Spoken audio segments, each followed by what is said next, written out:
Good evening.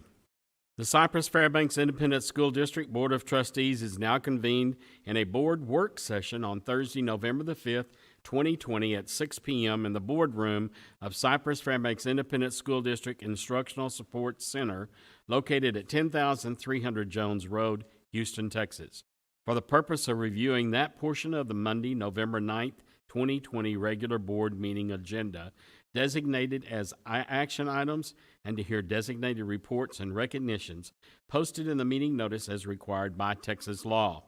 No action will be taken at this meeting. I want to welcome the members of our audience and our television viewers to this meeting of the Board of Trustees. As the Cypress-Fairbanks Board of Trustees, we are here to set goals, listen to reports, approve budgets, contracts, personnel appointments, and make policy for the district. It is not the role of the board to make day-to-day operational decisions. The management and day-to-day operations of the district are the responsibility of the superintendent. We have policies and procedures in place to resolve concerns and issues. This is a public meeting of the Board of Trustees, not a meeting of the public. Prior to this meeting, board members received information related to items on tonight's agenda. Agenda items will not necessarily be handled in the order listed on the notice. The meeting is open to all who wish to attend and hear the matters discussed. During the course of this meeting, the board may determine that a closed session is necessary. In that event, the board will meet in closed session to consider matters duly posted for this meeting as permitted by sections 551.071 through 551.084 of the Texas Government Code. These proceedings are airing live on Comcast Channel 16 and the district website.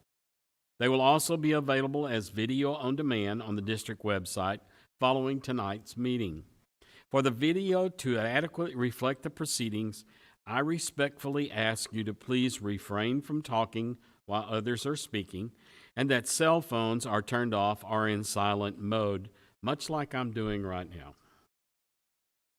Thank you for taking the time to join us this evening and for your interest in the Cypress-Fairbanks Independent School District. I would also like to take this opportunity to recognize our Community Leadership Committee members who are in attendance this evening.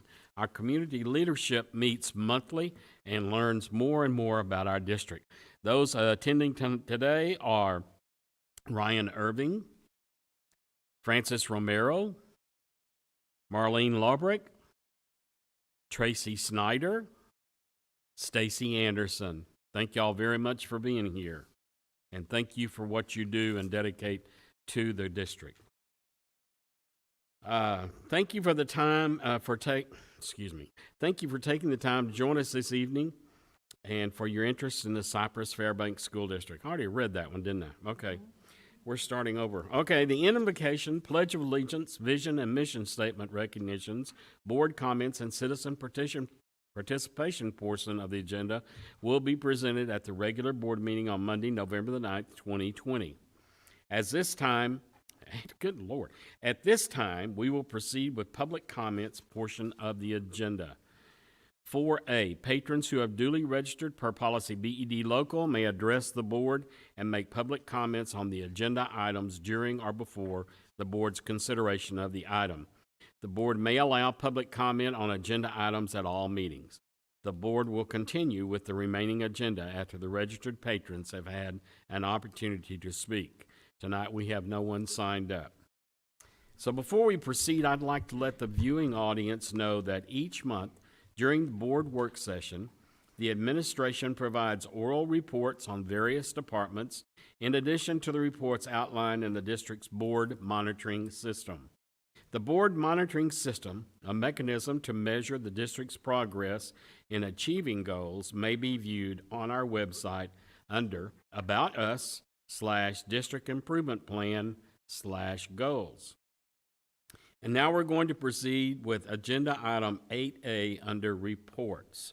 8A, the board will provide an update on the 87th legislative session, as if we haven't had enough politics in the past month.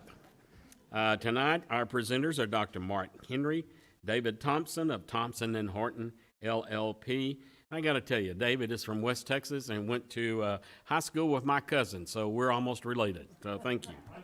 There, and in West Texas, we are. We will now, I'm sorry, that's it. We got that report. Dr. Henry? Thank you, Mr. Covey. Trustees, it's my privilege to present David Thompson to you today. All of you up here on the dais know David and what he's meant to not only public education, but just the state of Texas in general. So it's a real honor to have him here today. He's well connected. He's argued before the Supreme Court. And has always been a great friend of public education, and certainly we appreciate him. I'm proud to call him not only a friend, but I know he's not a superintendent, but I consider him a colleague also, because we've been on some of the same battle lines. So I asked David if he'd come kind of give us an overview after the election of what we might look forward to at the 87th legislative session. So David, at this time, I'll turn it over to you.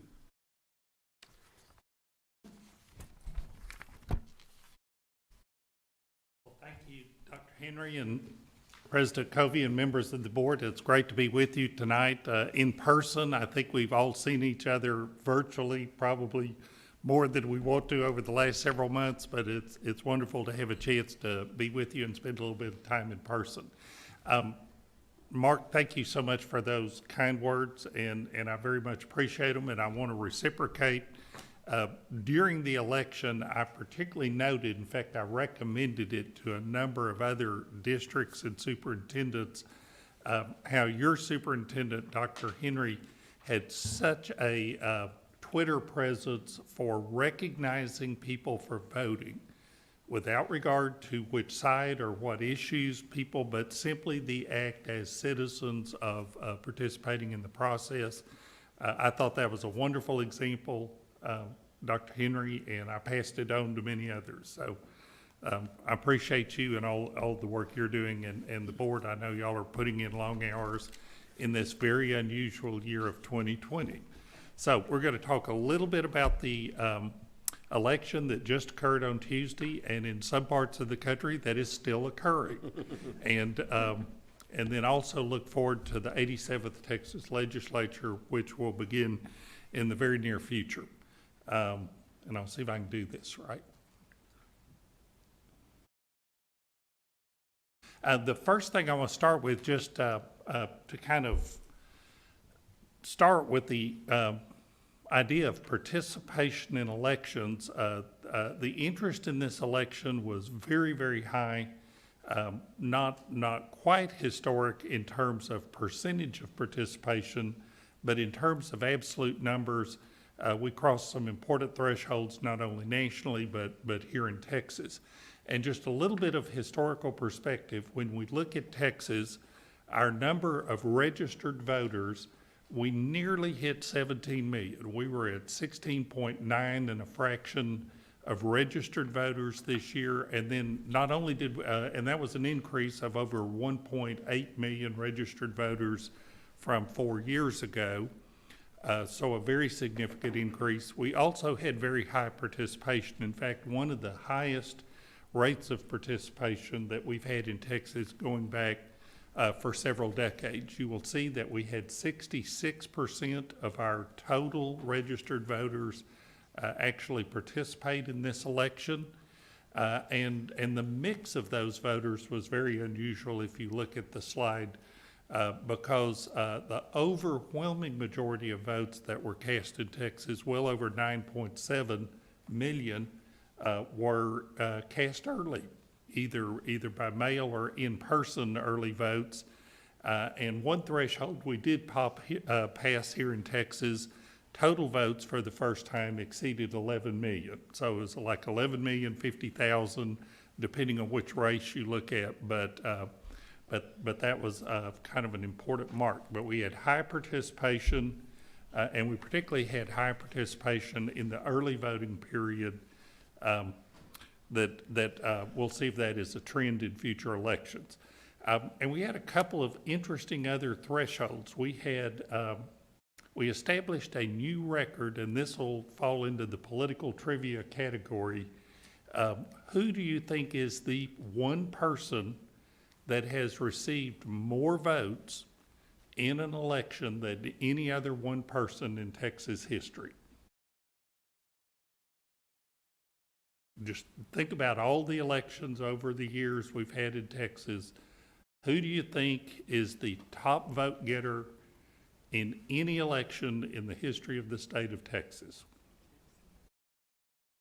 George Bush. George got a very high percentage, but there were a lot fewer registered voters at the time. So, good guess, but no. Harry, you want to venture a guess? Or do you know? Was that in recent, including the last election? Beto, good guess, but no.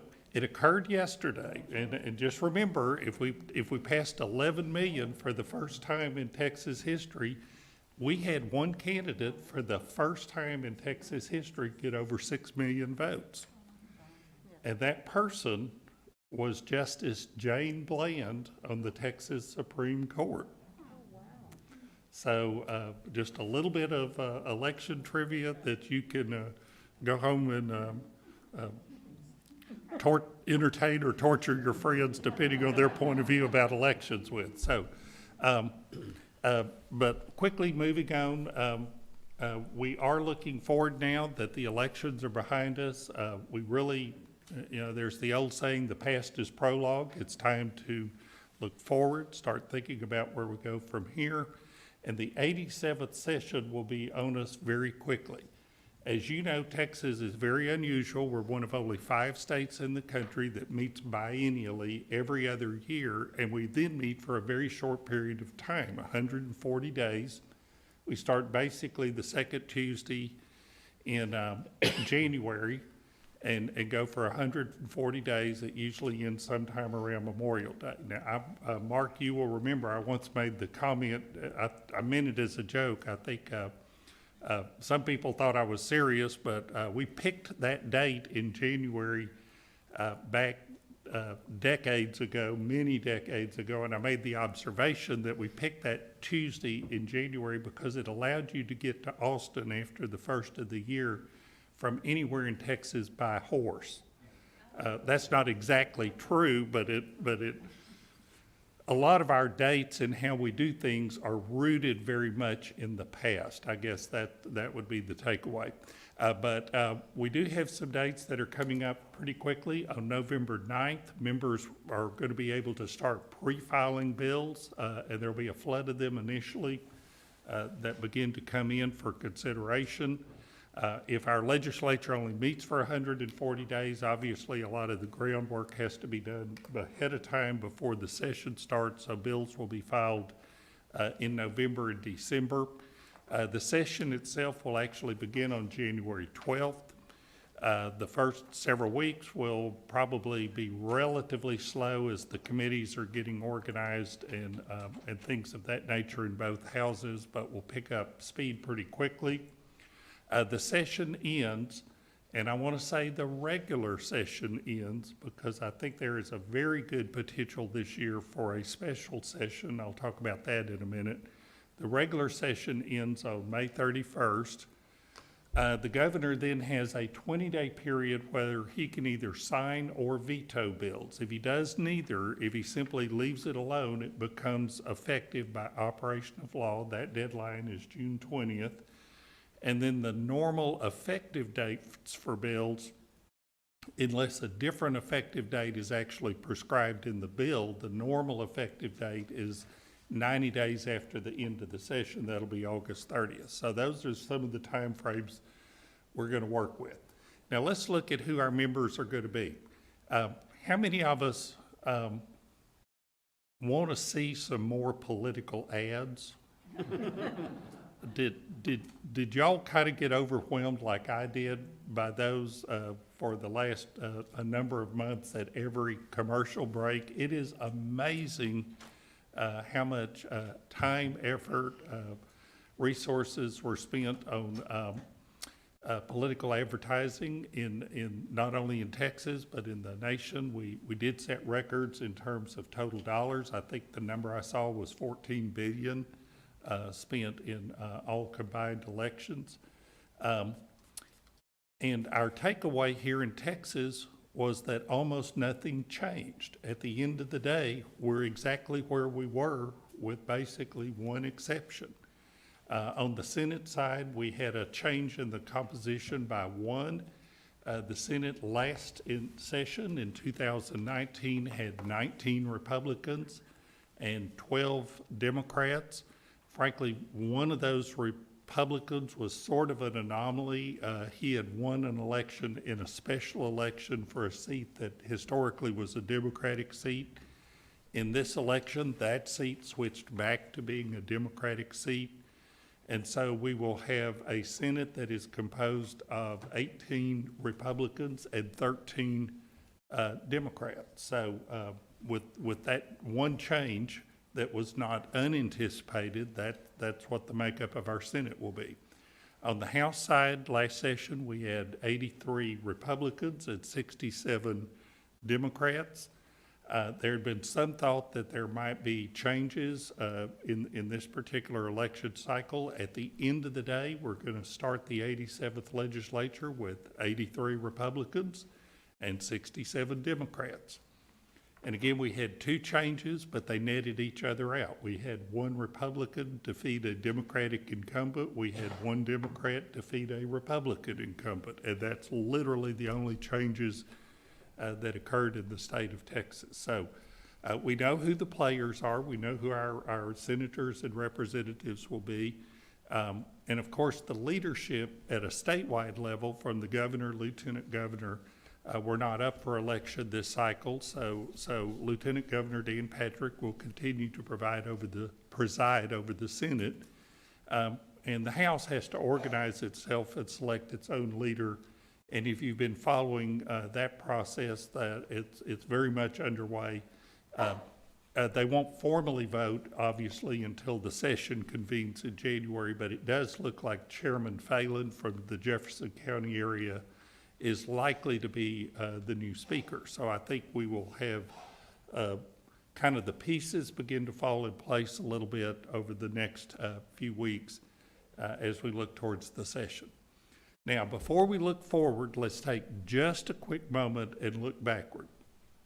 In 2019, you will recall the legislature passed House Bill 3. That was the big education reform bill. In my experience, going all the way back to the 70s, the legislature has one of these major comprehensive kind of cathartic reform efforts in education about once every 10 years. About once every decade, it comes together. House Bill 3 was a 308-page bill, dealt with public school funding, quite a number of changes to the formulas, also a number of other policy areas, which you've obviously heard many presentations about. For our purposes, I want to focus on the money. It did put a significant new investment into public education. We had $4.5 billion put into programmatic funding in schools. We had another $2 billion that was put into educator either salaries or benefits in compensation. And then we had $5 billion that the legislature invested in compressing or pushing down local property tax rates. So a fairly major investment, about $11 billion all total. Again, part of that is for actual schools to use for your operations. Part of it was really flow-through money that was used to buy down property taxes.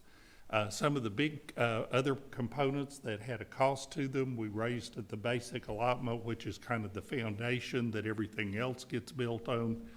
More significantly than at any time in history in one term, we both mandated and provided some funding for full-day pre-K. We increased funding for compensatory education, created some teacher incentive programs that are optional. Some districts are choosing to apply. Some are taking more of a wait-and-see attitude. And then we created a bonus program for individuals who graduate that meet certain readiness standards for college, career, and military. So those were some of the, quote, new programs, if you will, or new ideas that included, that all cost a significant amount of money. Now, let's talk about some of the problems or issues or challenges, depending on your point of view. As we sit here today, think about what the legislature did during 2019. Where are we today? And what's that going to look like as we go forward into the 87th session in 21? One thing that has happened because of COVID-19 is we've had a tremendous impact on both the enrollment of students, kids showing up and enrolling, and then also on attendance of students. Now that's really important because it not only impacts the instruction that those kids are able to get, but it also affects the funding of districts because we're funded on average daily attendance or weighted average daily attendance. If we look over the last year, we've got statewide quite a number of kids that at least at the beginning of the year, we were missing. Last year, we had 5,323,000 kids. This year, the first week when we started the district, we had 4,855,000. So we had 467,000 kids that we weren't real sure where they were. Now that's statewide, and again, that's important not only for their education, but it's important because that's how districts generate funds to support your programs, pay your staffs, et cetera. I've followed, you know, Dr. Henry, I know we've had conversations and districts in the area are watching this very closely, the impacts on your districts. These impacts were greater in districts that had higher percentages of low-income kids. So statewide, at least that initial impact, districts that had more than 75% low-income kids, and our state average is about 60%, were down over 9%. Districts that had very few low-income kids still had some missing children, but it was really more in the 3.6% range. So quite a bit of disparity there. You can see it impacted both charter schools, but it also impacted our traditional ISDs somewhat more. And then as CFOs, superintendents, and I'm sure they're beginning to have these discussions with the board, when the students are missing, not only does it affect that base funding, that ADA basic allotment, regular money, but it begins to affect a lot of the additional funds that districts depend on to support the programs that you're offering. Compensatory education, weights may be affected in funding, and by the way, that is also closely correlated with Title I funding from the federal level, bilingual ELL funding, special education, and then again our college career military programs, those career tech programs. If the kids aren't there, you're not generating the weights that you need to be generating to supporting the program. So I would probably say right now, talking to districts all over the state, this decline in our student enrollment and in our attendance is one of the most significant issues that districts all over Texas are concerned about and struggling with because it affects budgets, it affects your ability to maintain the programs you have, and your staffing and just meet the expectations that you have and that your community has. And Mark, I don't know what y'all's numbers are showing right now, but I think y'all are showing some decline, like about 3%, and that's probably better than some of your neighbors. So that's good, but that's still significant. That's a lot of kids and it's a lot of dollars. Other issues we're dealing with right now are obviously remote instruction, not only getting the devices deployed and in the hands of students, but the whole issue of connectivity. I do expect that to be a major issue during the session at the state level. And frankly, I also anticipate that it's going to be an issue at the federal level. And I believe there will be some federal money that is focusing on that. We have a lot of one-time costs related to remediation efforts and things that districts are putting in place. We've already talked about technology. The attendance accounting, it's one thing to get the kids enrolled. You still have to account for their attendance and presence during the day in the various programs. And I'm just going to make a somewhat editorial comment. I think the state could have made the attendance accounting for the remote part a lot simpler. It is created, in my experience talking to districts, in many places a real burden on teachers and people at the campus level trying to actually account for kids that we're trying to serve, particularly in remote environments. Obviously, the stress levels, you're probably feeling it as a board, your administration and your teachers are feeling it. We're beginning to hear concerns that retirement rates at the end of this year may increase significantly. And of course, that could have a real impact on our ability to employ the staff needed. So let's look at, that's kind of what districts are dealing with. So the revenue issues on our side are, if the kids aren't all there, how do we generate the dollars we need to generate to meet our budget expectations, take care of our staff, keep our programs going? And the state side, you know, all would be well if the state had plenty of money to step in and help districts out. Unfortunately, obviously, the state is also struggling somewhat with its revenue projections because they are playing out a little bit differently. Fiscal year 20, just, you know, the state talks in terms of fiscal years. The state fiscal year is a September 1 to August 31st year, so it kind of lines up with what we think of as a school year. The fiscal year 2020 was the 1920 school year. So we're really looking back. We don't have data yet on state revenue for the current biennium that just started in September.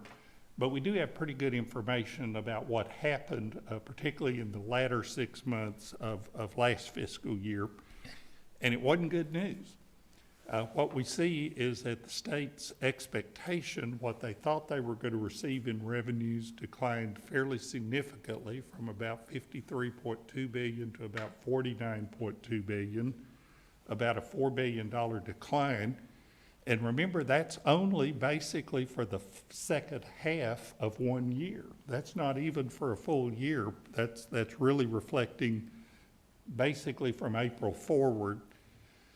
And so that was significant at the state level. And let's see where those declines were. You know, we do not have an income tax in Texas. We're not going to have an income tax. We're very dependent on use taxes and production taxes.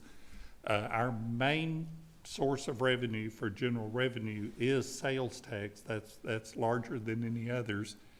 And again, you will see that sales tax was down a couple of billion just in the second half of last year, and it's continuing to run below original expectations.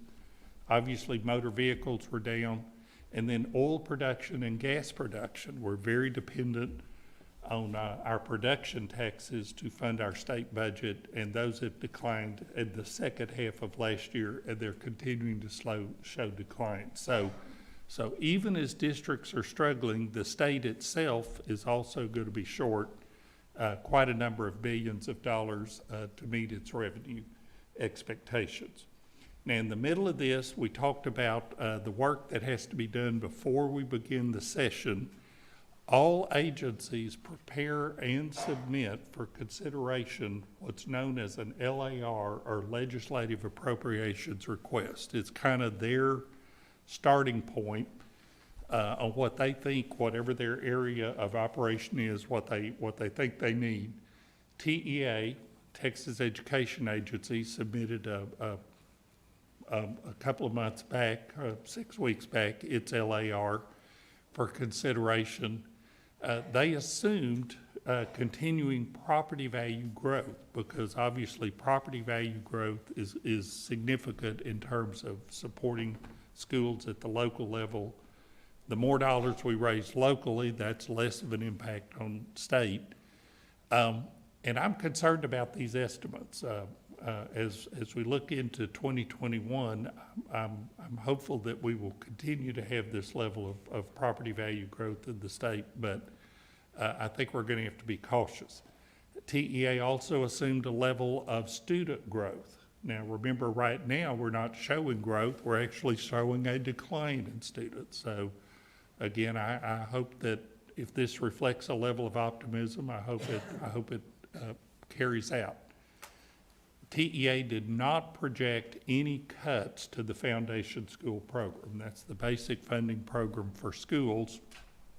And that's appropriate. That's really not their place to go in and suggest a reduction, but that doesn't mean that we're out of danger.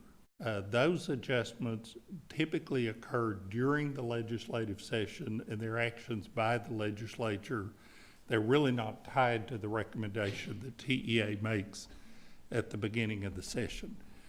TEA actually had their hearing today on their LAR before the Legislative Budget Board, so it's now formally submitted. The Legislative Budget Board is going through this process with all of the agencies.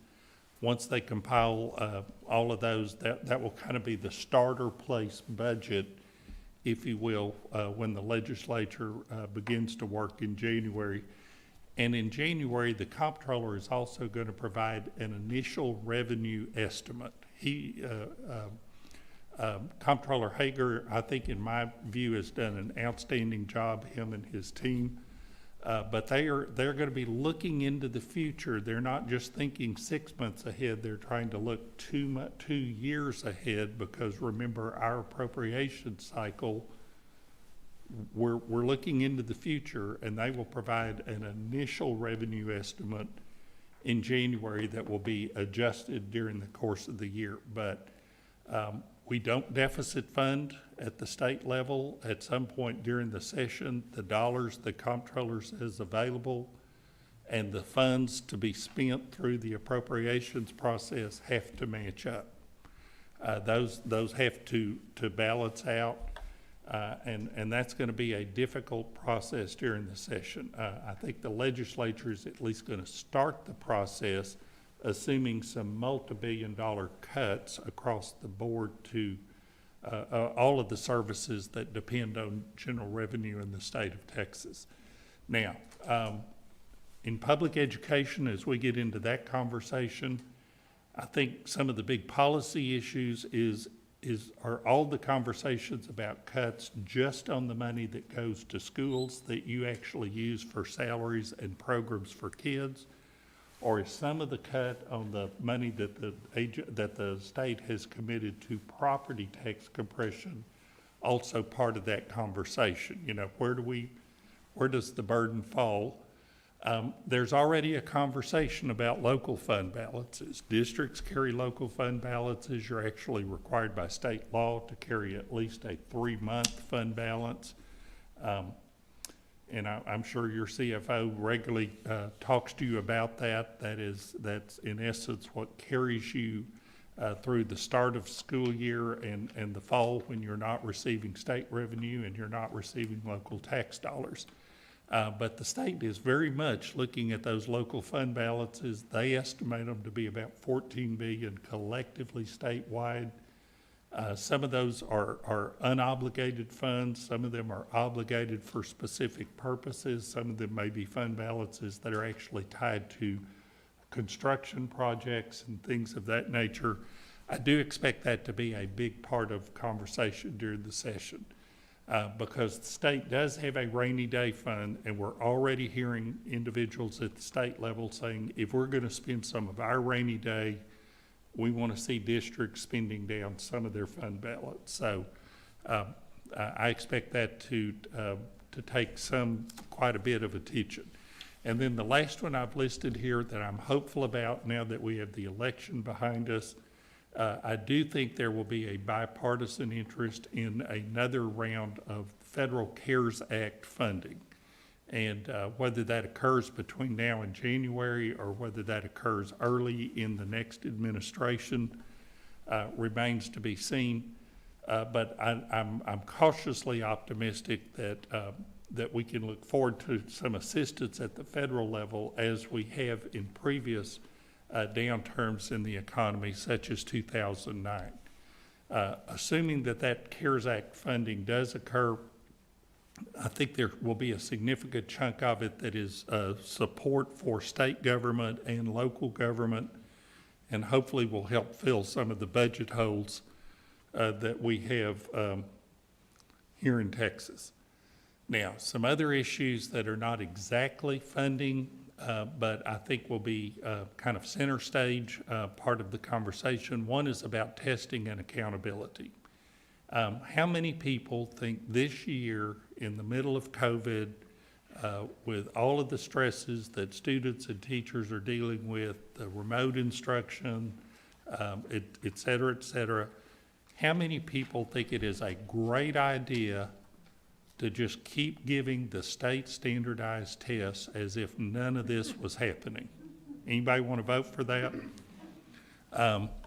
We are seeing members, both Republicans and Democrats, already stake out a position saying, you know, this is a year when we probably need to step back, maybe take a pause on some of the testing, and certainly for accountability purposes, converting whatever those test scores are, even if we give them, converting them into ratings seems like a particularly bad idea this year.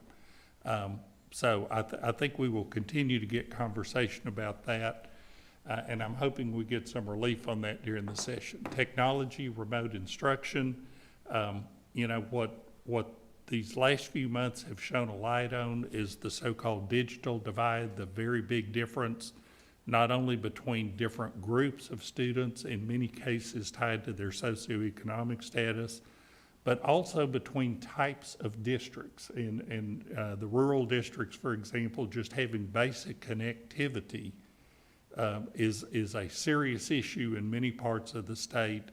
And I think we're going to see some efforts around connectivity in state, in our legislature. And again, I think there's going to be some federal consideration about that as well. Charter schools will continue to be an issue. As you know, charter schools, and I'm talking about the open enrollment charters that are authorized at the state level, they draw more funding than a traditional public school. The exact same kid who walks out of a Cypher ISD school, walks across the street to a charter school, will draw quite a bit more state funding. Mark, I don't remember your exact number. Yeah, it's as much as $1,800 in some cases. In your cases, it's literally $1,500 more a kid. And for the charter school, that's 100% state money because there's not a local tax base. So it's actually more expensive to the state, not only on a per kid basis, but the state's paying 100% of the cost. So I think we're going to continue to hear conversations about that. Districts around the state are very concerned about this differential in funding, and I expect that to be a big issue. And then the last thing I have on the slide is an issue that will loom over everything, and that is redistricting. We are obligated to do that every biennium, about once every, I mean not every biennium, every decennium, every decade, about once every 10 years after the new census comes out, and it has real consequences for the state of Texas for the following decade. The census, trying to do the census in the middle of 2020 in our COVID environment, I think has been a struggle to begin with. Many states are showing real declines. We know that we're missing families, we're missing kids. Again, that affects Title I funding, it affects other areas. That's not a unique issue for Texas. I don't know how the feds are going to deal with it, but that data will then be used to redistrict our House of Representatives, our state Senate, and all of our congressional seats. And if you don't think that there is a real interest in how those districts get drawn, come watch it sometime. Because there you're talking literally about political survival. We're gonna get the data. I think it's gonna be late during the session. I'm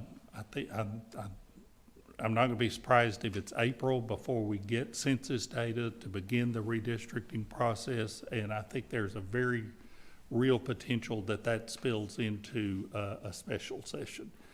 The thing to watch in that is, you know, Texas historically, on both the Senate and the House of Representatives and in our congressional seats, we have a number of districts that are anchored in rural Texas.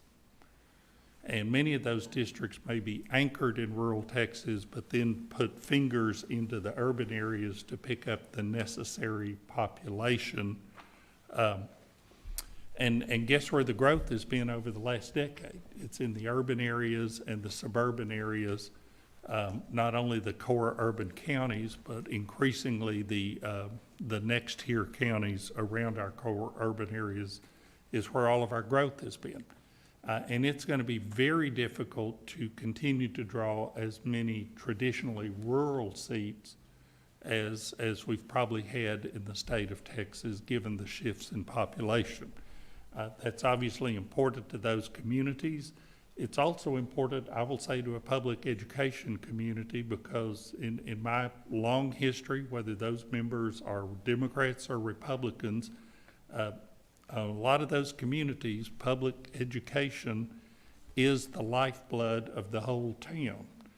And we've found really strong supporters over the years in many of those communities, and a lot of great members. But I think simply where the population growth has occurred is going to make redistricting difficult this time, and it's going to lead to a shift in where seats are. And my last observation, and that great Irish poet and playwright Oscar Wilde once observed that everything is going to be fine in the end. If it isn't fine yet, it isn't the end. And I think for all of us in 2020, we know we're not at the end. We are living through some very difficult times. Frankly, this is going to be a very difficult session. I'm an optimist by nature, and I do believe that there are better days ahead of us. And I'm looking forward to working with all of the supporters of public education, both at the board level, administrative level, and all of the great supporters that we have during the session to the potential for great gains is going to be hard this session, but what we need to avoid is doing damage to our public school communities, to our teachers, and to our programs. And I think that needs to be our objective as we go into the session. So I'll stop there. Any questions, any observations? Thank you, David. Tom, you want to kick it off? I know earlier state agencies were requested to prepare a pro forma presentation assuming a 5% reduction. Do we have any curbside ideas as to what percentage reduction at first blush we might be looking at on a public ed basis? That's a great question. Thank you. Agencies were instructed back in the summer as the state began to get a sense that this was not a short-term disaster, but it was going to continue. And they were told to prepare reductions of their budget by 5%. But one of the specific things that was exempted from that cut was the foundation school program. So if people are thinking about cuts, they haven't shown their cards yet. I'll say that. The agency did not prepare a proposed reduction in the foundation school program. Again, I think they view that as a political conversation that will take place. You know, the highway department and the public education community are two of the things in the state government that literally touch every town in Texas. and I think they will leave that to the legislature. I think our big struggle is if we do get into a conversation around cuts, and first of all, our position needs to be, the improvements you made in 2019, don't turn around and undo everything you just did. Use the rainy day fund, use federal funds. Let's get through this difficult time with an expectation that our economy will recover. But if they're cuts, the conversation's going to be, where do you make them? And I want to give you a couple of the big issues that this is where the argument's going to be. If you go back and look at House Bill 3, a big part of the funding was an increase in the basic allotment that helps every district in Texas. It's the foundation on which every other formula and program rests. And then you had all of these new bright ideas, like the teacher incentive program or the CCMR bonus program, that might turn out to have benefit down the line, but at present they are unproven. We simply don't have enough experience with them. So if you're going to make cuts, do you put a pause on some of those programs that are new and not yet proven? Or do you cut the basic allotment that all districts depend on? And I'm going to tell you, people in Austin have different opinions about which ones they're more in love with.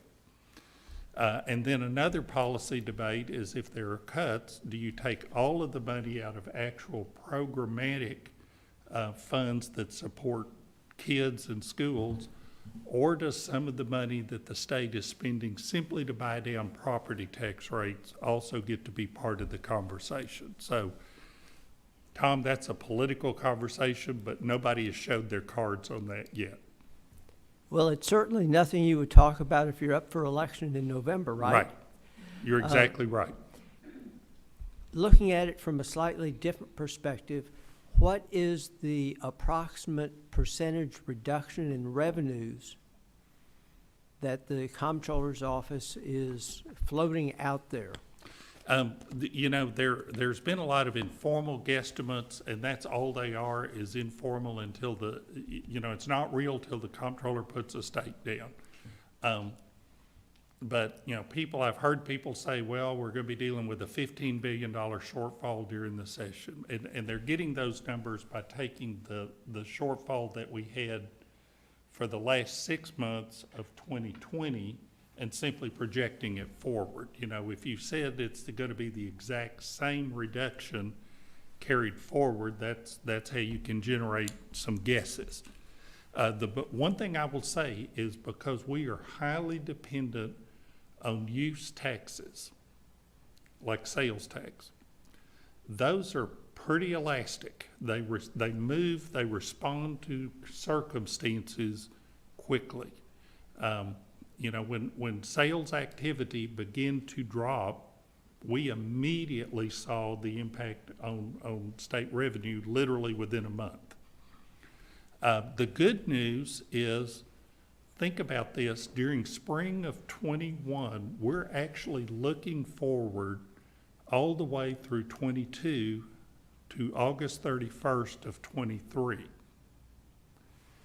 If we think the economy is going to get better in 22 and 23, let's say we think there's going to be a vaccine, we think there are going to be mitigation treatments that allow many activities to resume a more normal operation, then you might see a more optimistic projection trying to look out. If somebody asks you and said, what's your revenue going to be 2 years from now?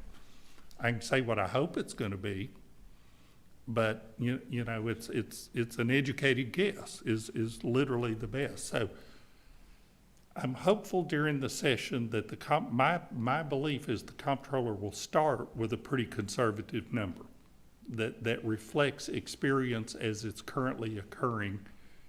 They do update that number throughout the session as they get monthly sales tax information, et cetera, et cetera. And so I'm hopeful that during the session, the estimates will actually improve as we move forward. But That's all it is at this point, is a hope. But if you simply took the last 6 months of the last fiscal year and said, I'm gonna project that forward and not assume any improvement, we're probably starting with a $15 billion cut, give or take a couple of billion. The 15 billion is approximately what percentage of the total state budget? Well,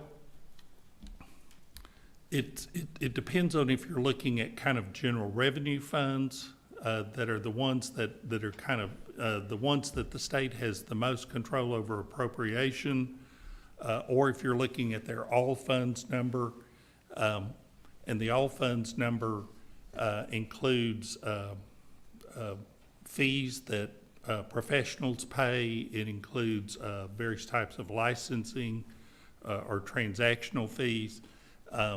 It may include some federal funds. It includes dedicated funds, funds that really aren't available to be moved from one program to another because they're obligated. The 15 billion, if you only look at it as a percentage of general revenue, would probably be somewhere in the 10% range. Yeah, and that's what I was hearing as well, Yeah, was about 10%. yeah. I mean, and again, that's, these are broad guesses at this point, but it's not insignificant. So what is your best argument why we should tap the rainy day fund? And Because it's raining. Right.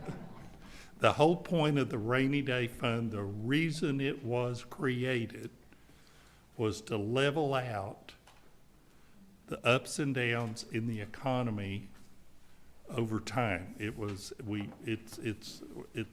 We build it up in good times, and it's meant to be used in difficult times, so that we're not constantly creating and dismantling programs. And the point you made previously, that 2 years out, everybody assumes the economy will bounce back Yep. quickly Yep, after a vaccine yep, has been proven and is distributed. yep. And that to me ties into the argument why we should tap into the rainy day fund. Right.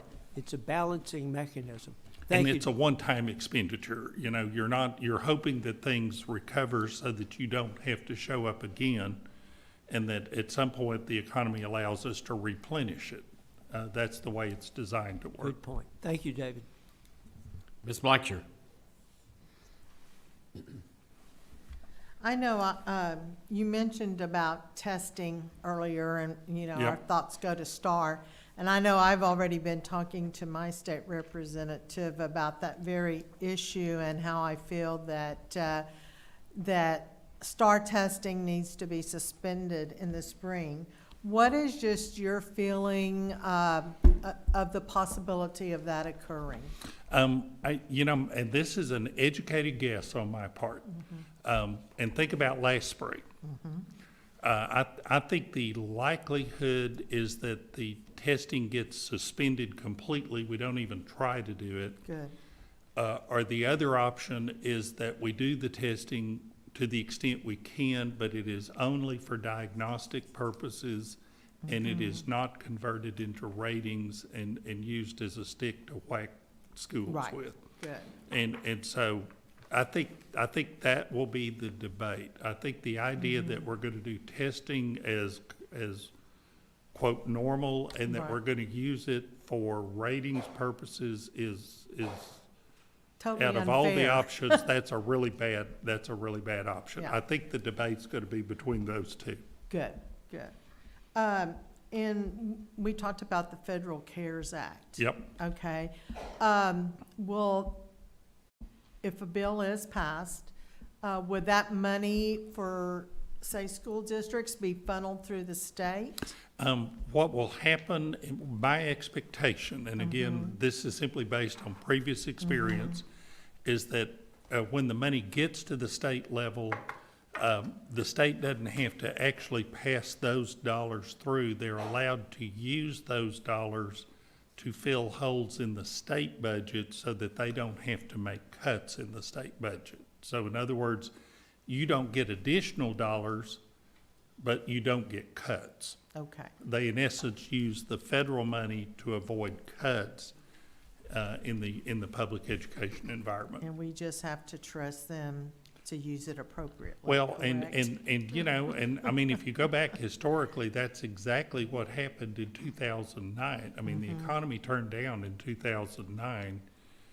We did not have cuts in 2009 because the federal ARRA money was used to plug budget holes with the hope that things would recover by 2011. Well, when we got to 2011, the economy had not yet recovered, and that was when the hammer fell, and we wound up with a $5.4 billion cut in funding to public education. So if you use those funds to kind of fill the hole this time, you really are betting that the economy is going to recover before we're back here next time, because, once you use all your options, the last option really is cuts. And that's what happened in 09 and 11, and that's definitely, we don't want to see that again. Right, okay.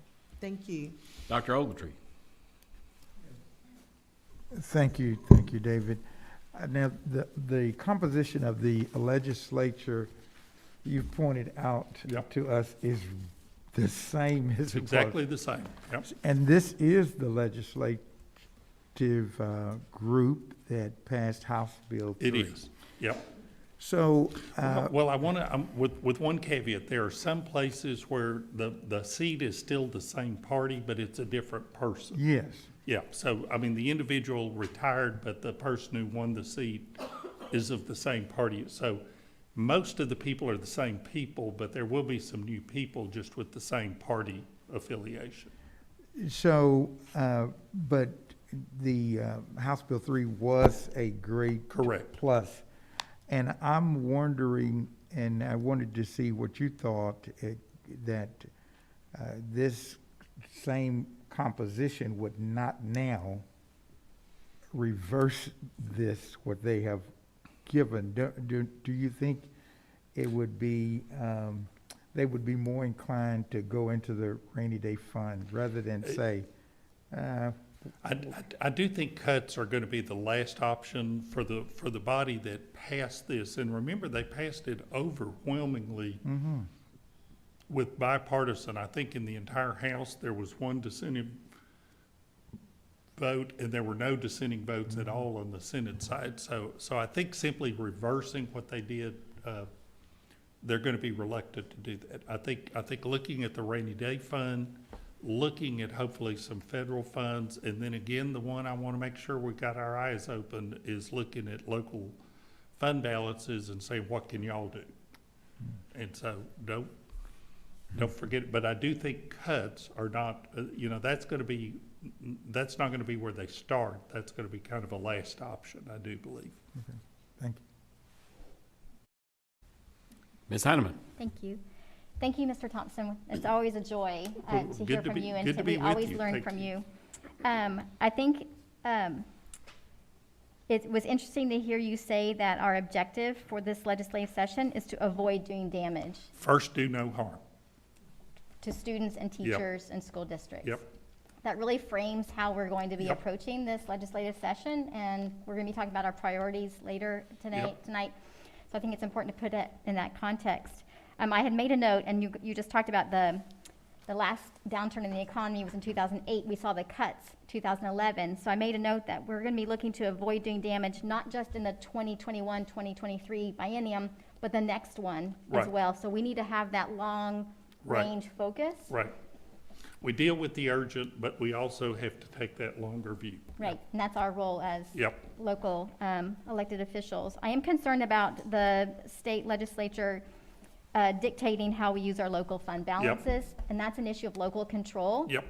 So I feel like that needs to continue to be something that we focus on. So do no damage to students, teachers, and school districts from a financial security standpoint. 100% agree. Okay, And obviously, districts are in very different, I mean, the number I gave you is simply an aggregate number, but districts are in very different positions with regard to your own fund balances, how much may already be obligated funds for various purposes. So that's going to be a real deep dive, hard conversation we're going to have repeatedly with our state leadership. what would you suggest is our best way to engage with our elected officials to have an impact and to defend our local public schools? Start early. And even, you know, we talked about this is going to be unusual in many regards. You know, I started working with education issues at the Capitol where you literally walked in the door of the Capitol. There were no guards. There was nothing. You could walk into any office in the Capitol, whether it was the Speaker or the Lieutenant Governor, and just say, "Hi, how are you doing? I'd like to talk to so-and-so." It's gotten more structured over the years. We now have metal detectors and security at all of the entrances, and it's going to be even more secure this time. I mean, the general public is going to have real difficulty getting into the Capitol. They're already talking about doing a lot of the committees virtually, having people testify virtually. And so I would say what that means is have a lot of conversations with your folks now before the session starts. Okay. You know, once you're in the flow of that very intense 140-day period, it gets more difficult. And it's going to be even more difficult this session to simply have access to your members. So I would say, again, the past is prologue. We know who our members are. Those conversations ought to be starting immediately. Thank you. David, thank you so much. Just kind of one comment from me, and that was yesterday, TASB had their monthly meeting with the Commissioner of Education. He was pushing all the good things TEA is trying to do for COVID for the districts, but what kept coming up were the charter schools that he had presented to the State Board of Education.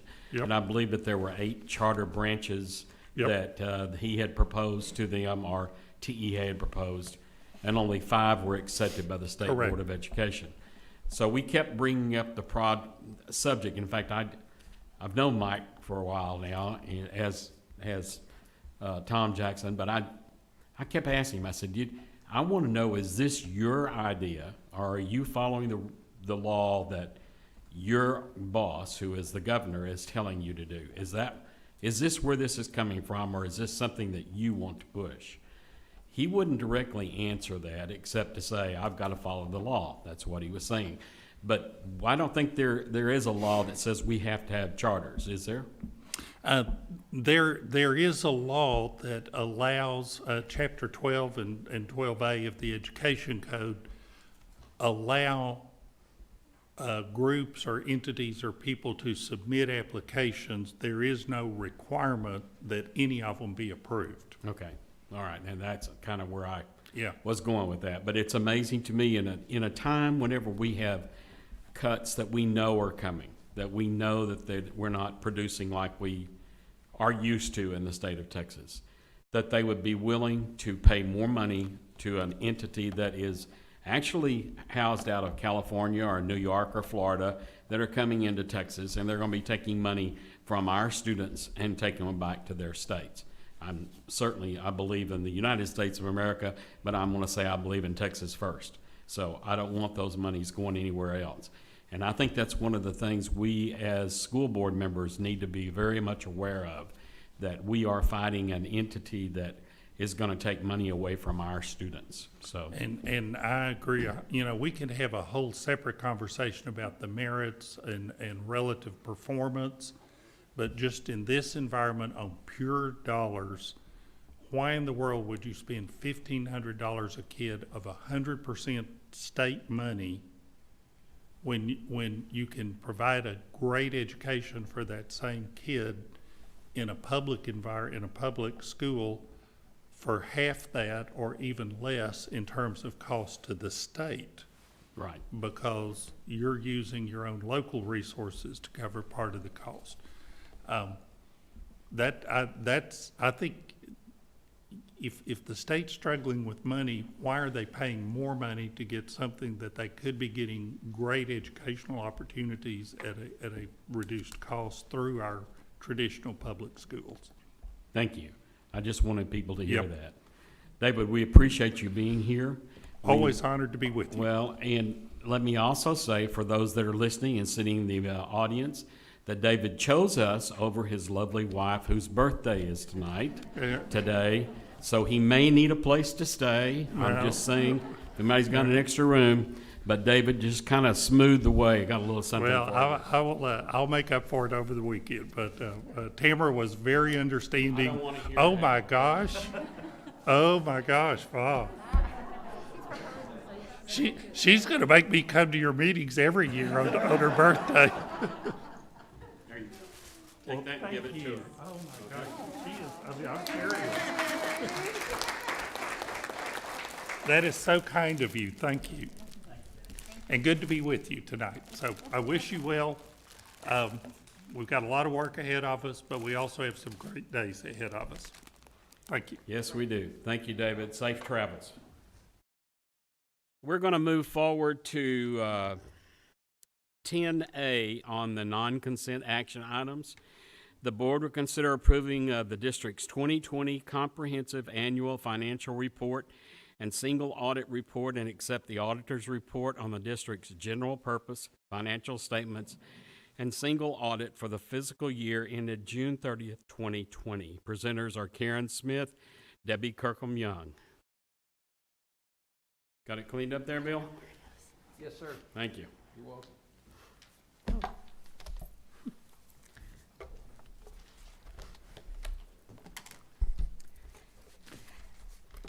Thank you, President Covey, and the board members. The Texas Education Code requires that we have an annual financial audit, and we are also required by the Single Audit Act to have a compliance audit associated with our federal funds.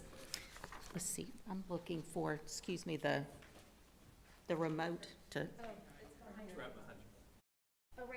Oh.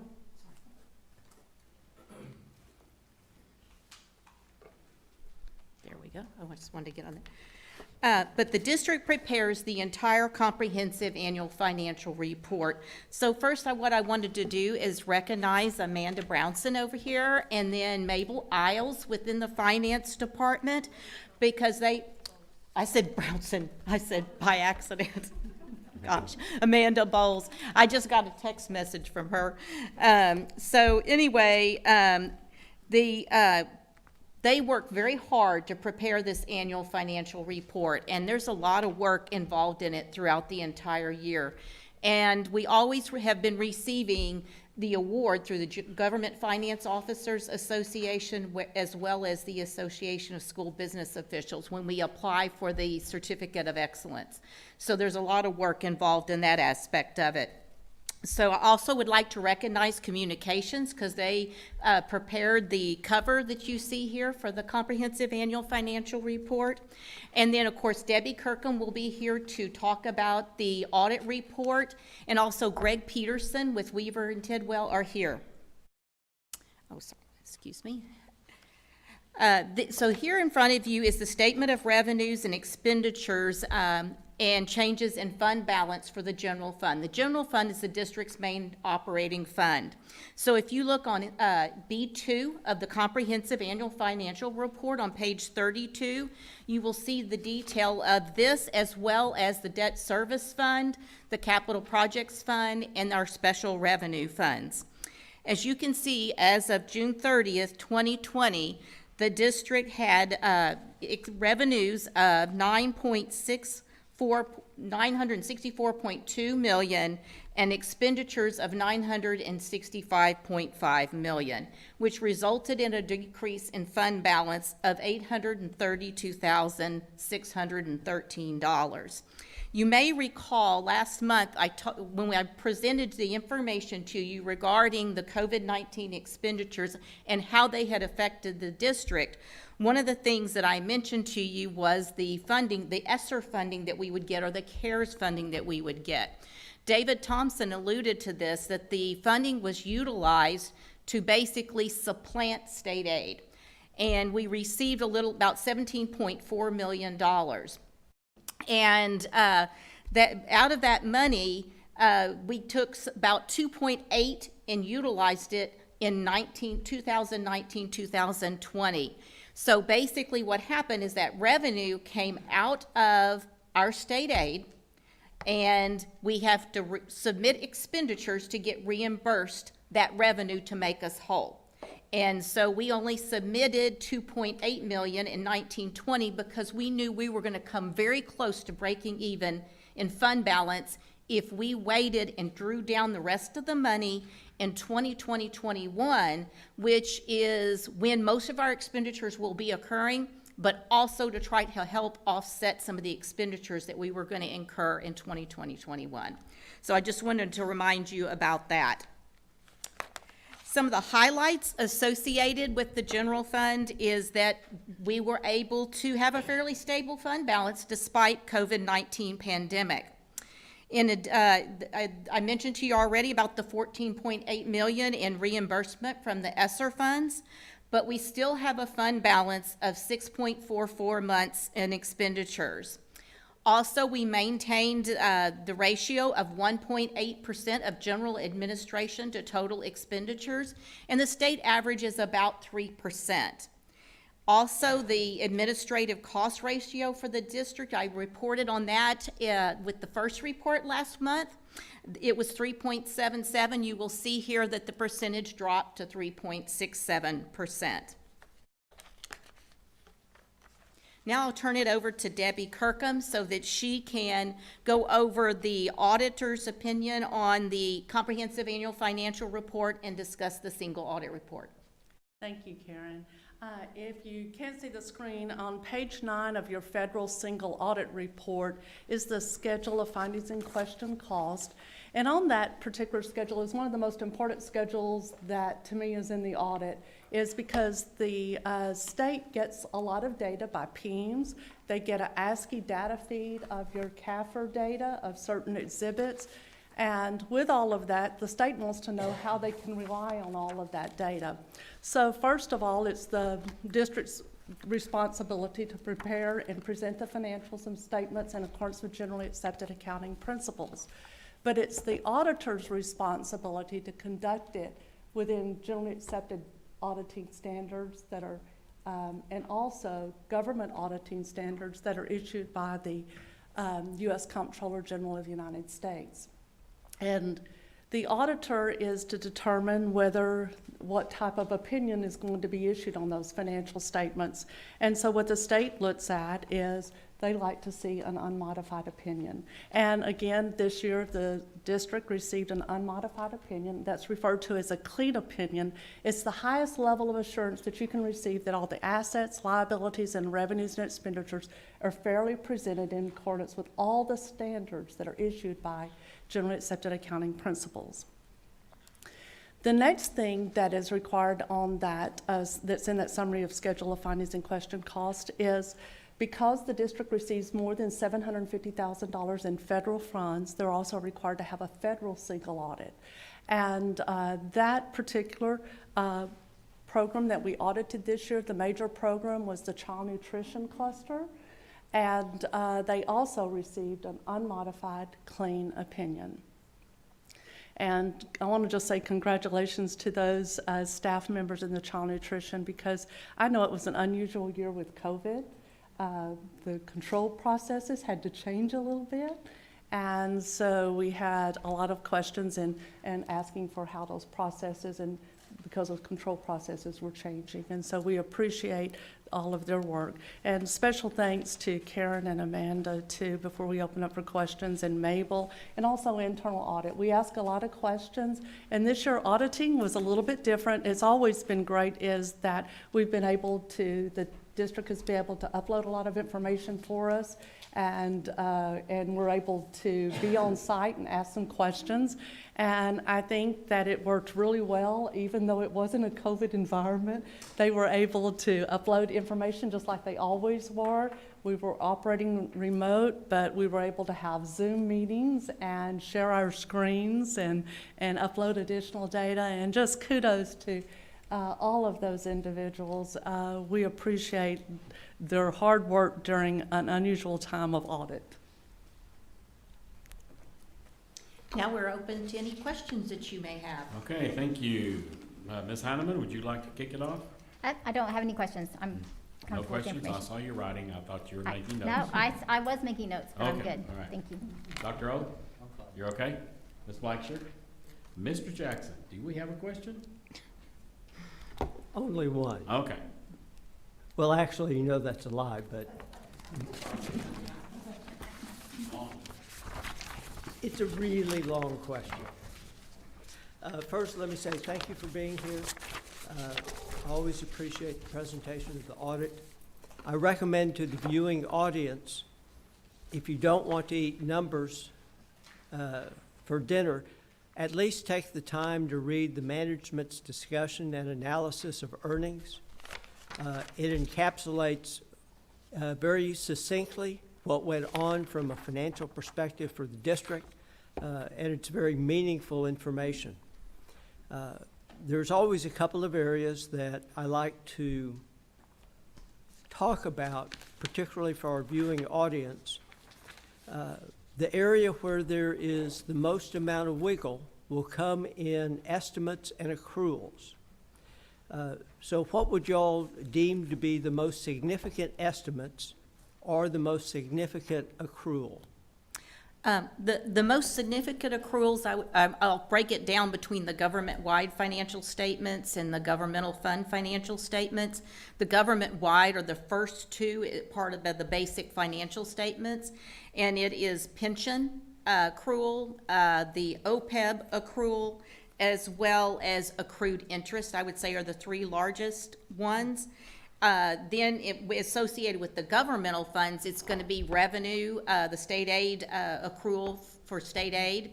Then on the expenditure side, we have a payroll accrual that we do, as well as we would be looking at a accrual for construction that we do too. So if we pick a couple of those to chat about, probably the largest number is the pension accrual. I'd like for you to touch on the discount rate that's being used. Why is that significant? The inflation rate that is being used, but also for the key estimates involved. Do we generate those, or are those generated by another entity outside of us, and we merely take our pro rata share? And then I'll have a follow-up question, but first, let's go ahead and sketch out the framework. Well, if first of all, if you look at the pension accrual, which is the TRS pension plan, if you go to, I would direct you maybe to page 62. The discount rate is 7.25%, and that is actuarially determined. It is not determined by the district. It is actuarially determined. And then there's also a sensitivity analysis that is also done associated with that. And they look at, if you look at page 64, you'll see the current discount rate of 7.25%. But then they also look at what would happen if that rate was 1% lower or 1% higher. And it is really, it's the volatility of investments is what that relates to, is the measure of volatility of the investments. What I would say associated with this is the governmental fund, the government-wide financial statements that is impacted by this accrual. And so what it takes into consideration is as if all of those all that liability was due now, and which it is not. Therefore, it's not showing up in that manner in the governmental fund financial statements. What's in the governmental fund financial statements is the district's annual contribution. If we take a look at our net position, 4 years ago we were positive, and now we are negative in a very significant fashion. So I have two questions. One for Ms. Kirkham. You had to give us a non-modified opinion looking at this net position, which is negative and a very big number. Why did that not impact the opinion that your firm gave to our financial statements? That was due to the district has the ability, they're on a modified accrual basis, and they're able to meet their continuing obligations. As Karen indicated, those funds were not required to be paid. The district is paying everything that is legislatively required in contributions for their pension and their OPEB plan. But because those particular plans aren't 100% funded, similar to Social Security, there's a big liability there. And so when the GASB said, let's be more transparent, because there were a lot of plans out there that weren't presenting all of that liability, they said, let's start reporting that on the government-wide. So when you look at the fund balance of the general fund and the debt service fund, and then of course all your special revenue funds are reimbursement grants, so they're primarily a zero. The district has adequate funds to continue operations beyond 1 year, and that's the measure for a modified opinion. Very good, thank you. Karen, back to you. So first, remind us how we went from a fairly healthy positive balance to this incredibly large negative balance number.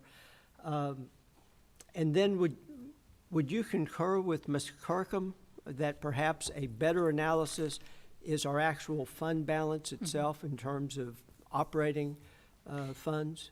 Yes, and Mr. Jackson, the two main reasons is that liability for the TRS pension as well as the OPEB liability that we had to record.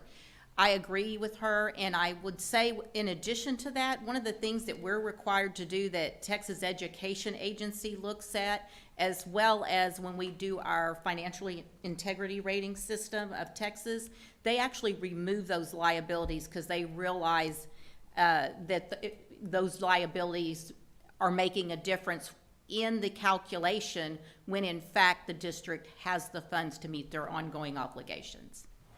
Thank you. Ms. Kirkham, within your report, you note that you looked at compliance on internal controls, but that you render no opinion on the efficacy of the internal controls. So I'm a little confused if you would look at them, and obviously you rely upon those tests, but then you tell us that you render no opinion on the efficacy of those controls. How does that provide you sufficient assurance to render your opinion? An auditor's responsibility is not to evaluate the internal controls to issue an opinion on the operating effectiveness of those internal controls. The purpose is to determine what the internal controls are so that we can perform our risk assessment to determine in the financial statements where the risk is and where we need to perform our audit procedures to those most significant areas that you mentioned earlier in estimates, foundation revenue. We know that that is a significant estimate, and so therefore we want to know what procedures are being performed, what are your control activities around that. And you know, at Cyfair, several different things are done in the templates, and then it's formalized up with the state's projection of what that near final estimate's going to be. So we utilize the understanding of the control processes so that we can determine where our audit risks are and where we need to perform more tests. And where we generally perform the most tests in a school district is you're going to see payroll is one of the most significant areas. Payables is the next area, and foundation revenue.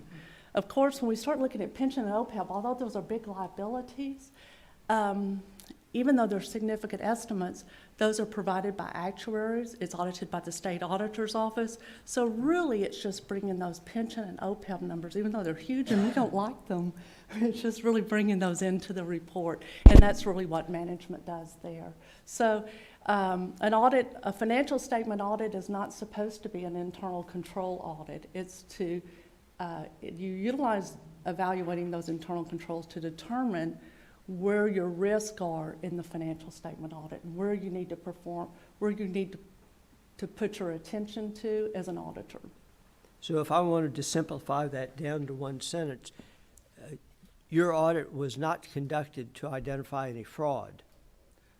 No, we have to have an understanding of the control processes, and we have to do inquiries of fraud and have and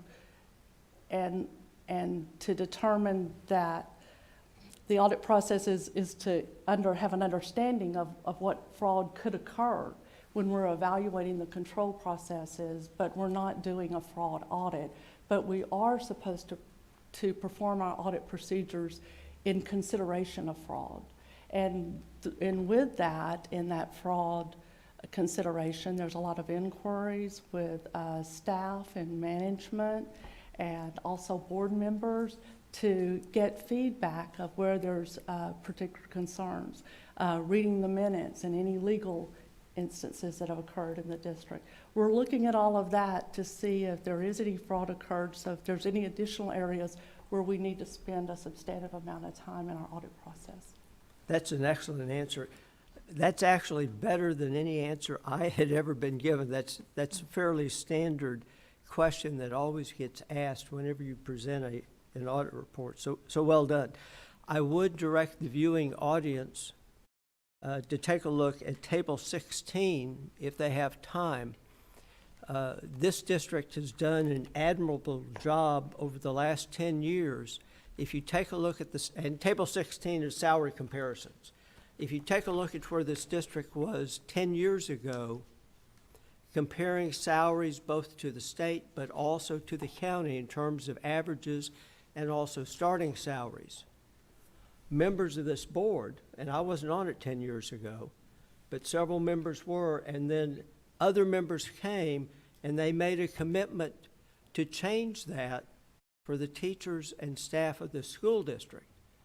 And Table 16 does in fact say that it was accomplished. And I'd like to make the point, the state legislature honored this district a number of years ago, but what they found to be most commendable is that while salaries were being increased, so were the savings in the fund balance, a complete anomaly for large districts around the state.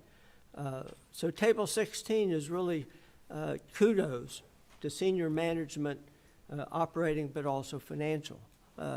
So well done in that regard. A while back, the management requested, and we as a board approved it, that contracts above a certain dollar amount would no longer require board approval. And that was done for efficiency purposes. One of those contracts, though, that happened to fall under that dollar amount level happened to be the auditor's contract. So that meant that we didn't get to grill y'all as we have in the past. So a couple of questions in that area, because that is a board responsibility. How long have you been an auditor for the district? Not you personally, but the firm that you represent. I'm sitting here thinking, because they were auditing the district before I came to the district, but I believe it's been about 13 years, I think. And a part of that was at our predecessor firm, and then when we merged with Weaver and Tidwell, then they continued. And that merger occurred approximately when? 2016. And if memory serves me right, we submitted a request for qualifications. Karen, was that about 4 years ago? We actually did it, it was right before last year. I think it was early 2019, Mr. Jackson, and we brought that to the board for approval. So even though some of the partners and staff have been here for that long of time period, the actual firm that you're with have been our auditors in 2016. I would make the note, it's fairly interesting that a study has been made about the change of auditors. There used to be a very strongly held belief in academia, but also in the public, that a change of auditors every 5 or 6 years was the best for the entity being audited. And in fact, the superintendent and I had a conversation about this probably 6 years ago in front of the camera. But academia has done a study to find that that is not the case. There are safeguards that auditors must take to avoid excess familiarity. Almost said that right, not quite. But beyond that, generally there is not an increased risk with ongoing engagement with an auditor, which, interestingly enough, was the point the superintendent was making before when we had our open discussion about it. That covers the points that I wanted to make, but also the questions. There is one other one. You do a single audit, and as Stuart Snow reminded me 9 years ago, it's not a special audit, it's a single audit. And you said it was on child nutrition. So if you would, remind us what child nutrition is. You aren't going out looking at kids eating meals, right? No, sir. We do look at some things to say that they're meeting the meal requirements, but as far as pretty much what we're looking at is a national school breakfast and lunch program. And in that, this year you had the breakfast, and then beginning in March, that was the COVID-19, so it was identified separately on the schedule of expenditures of federal awards, and also the National School Lunch Program. So both of those are broken out between regular and COVID.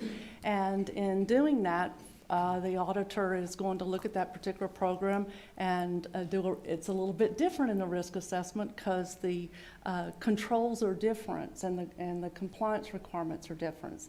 So one of the key things that we look at in those programs are eligibility and reporting and cash management and special provisions. There's also allowable costs and allowable expenditures. So there's like 12 or 12 compliance requirements, and you're determining which one of those are the greatest risk.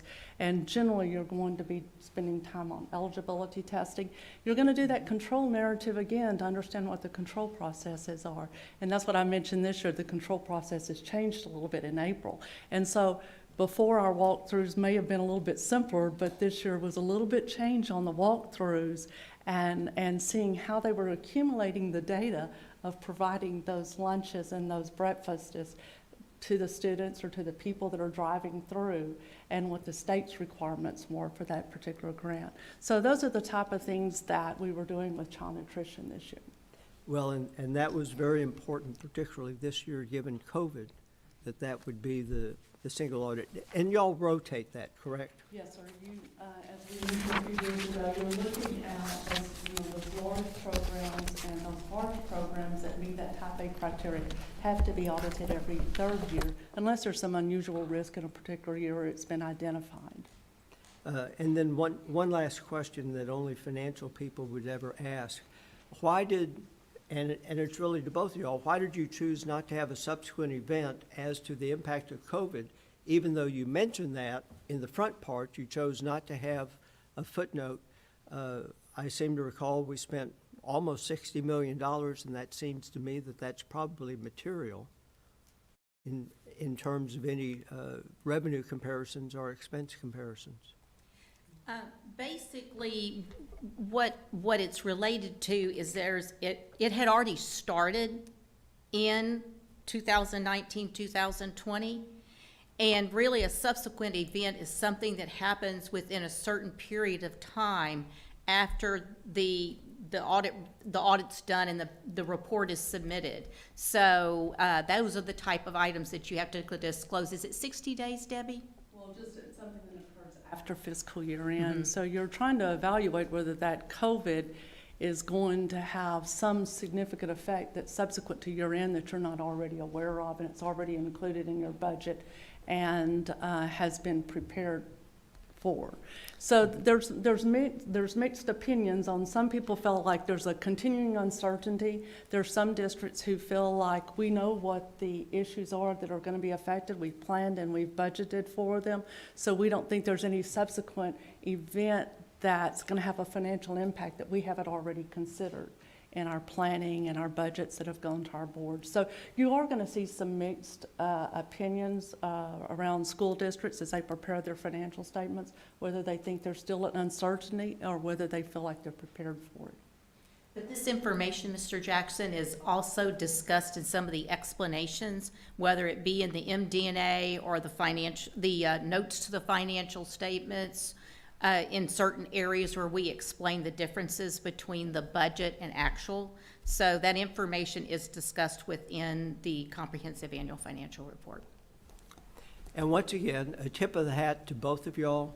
Very difficult job, particularly in this day and time with what's going on, but a thoroughly professional job, and that's the highest accolade that I can give for somebody in my profession.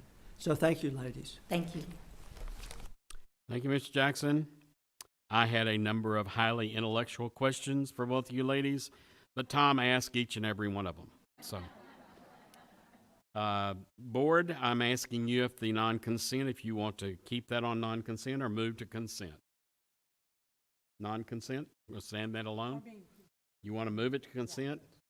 All right, we're moving it to consent. It's all right. Do we need a break? Anybody? Are we okay? Anybody my age need a break? Nope. Okay. Moving on. 7A, the board will hold a public hearing to consider authorizing an amendment to the employee compensation plan to include a lead safely retention stipend. Dr. Henry and Karen Smith. Thank you, Mr. President, trustees, and also Harry Wright will be presenting this with us also today. Correct, Harry? Just to give the board a quick rundown, and although we're talking about a lead safely retention stipend, I just wanted to reemphasize some of the things that we've already done to help this most difficult year move forward as positive as possible. There's not anything that we can do, you can do, anyone can do to make this year perfect, but we are trying to come up with ways and work with our campuses, campus leadership teams, and our staff to make sure that we can make this year a successful year for our students. So just a quick reminder, we added the teacher planning and prep time days about a month ago. We actually had our first day on November 3rd, and I can tell you, and you may have received very many nice comments, but I did also, and our teachers asked me to make sure the board knew how much they appreciated that day. And we've got a day every month to kind of help our teachers and staff catch up, and that's November 3rd, which I talked about, December 11th, January 15th, February 12th, March 12th, April 12th, and May 17th. Of course, just as a reminder, to comply with TEA attendance requirements, parents and students in grades pre-K through 12 may request on-campus instruction those days on the designated remote learning days. And to cover those students that do choose to come to school, we have instructional aides, club rewinds, and other instructional professionals that help oversee those students. Also, when in terms of curriculum and instruction, a lot of concerns were expressed about much of the gaps that were created last year by missing roughly the last 3 months of school. So we've allowed our campuses much more leeway when it comes to scope and sequence to help meet the students' needs on their individual campuses to help identify and address those learning gaps. We've also asked our district curriculum coaches and helping teachers to continue to support our teachers by providing lessons for teachers in Schoology. So we want to be there for our teachers to provide as much assistance as possible. And the district assessment calendar will be modified to allow for changes in the scope and sequence. Just to kind of summarize that, we're going to have fewer district benchmarks. We want to try to focus more attention on first-time instruction, less time on testing. That does not mean we're not going to have benchmarks, because we need to know where we are, but we are going to have fewer of those, and we're giving our campuses much more leeway on how they address those benchmarks. As far as teacher appraisal, later on in the agenda, we're going to be asking you to allow us to have a one-year waiver for identified provisions, including the district's appraisal system, CF tests. And the purpose of this is to reduce the time administrators must spend on comprehensive evaluations of our teachers and relieve classroom teachers of that stress. Again, I think it's Roy and Glenda will be presenting to you a little bit later. They'll give you more details about that plan. District meetings and trainings, one of the things that we're trying to do is protect campus staff time. So unless it is legally required, we are not having meetings. There's a lot of things that we do that we think are necessary, but then again, in this most unusual year, we want to make sure that our campus staff has as much time and our campus leadership teams have as much time as possible to make sure we're focusing on our students, whether they be in person or remote. We've also allowed principals to hire additional long-term subs to accommodate individual campus needs. Again, we're trying to help relieve the stress that our teachers are experiencing this year by making sure that we have individuals to help fill in where they are needed. We've also added 10 additional contract nurses and clinic assistants, again, to help with the higher workload related to COVID-19. As you all know, on this board, at our different campuses, there are different levels in having the ability to raise funds to help do morale improving things for teachers. So I've asked Karen to make sure that all of our campuses, no matter what their financial capabilities are, that they have money available to make sure that we're doing things for teachers and staff to make sure that they are feeling appreciated and help the morale as much as possible. And then finally, what this is all about, what this public hearing is about, is we would like for you to consider approving a $500 stipend for each employee. The stipend would be a recognition for all the additional effort and hard work our employees have performed to make this school year possible.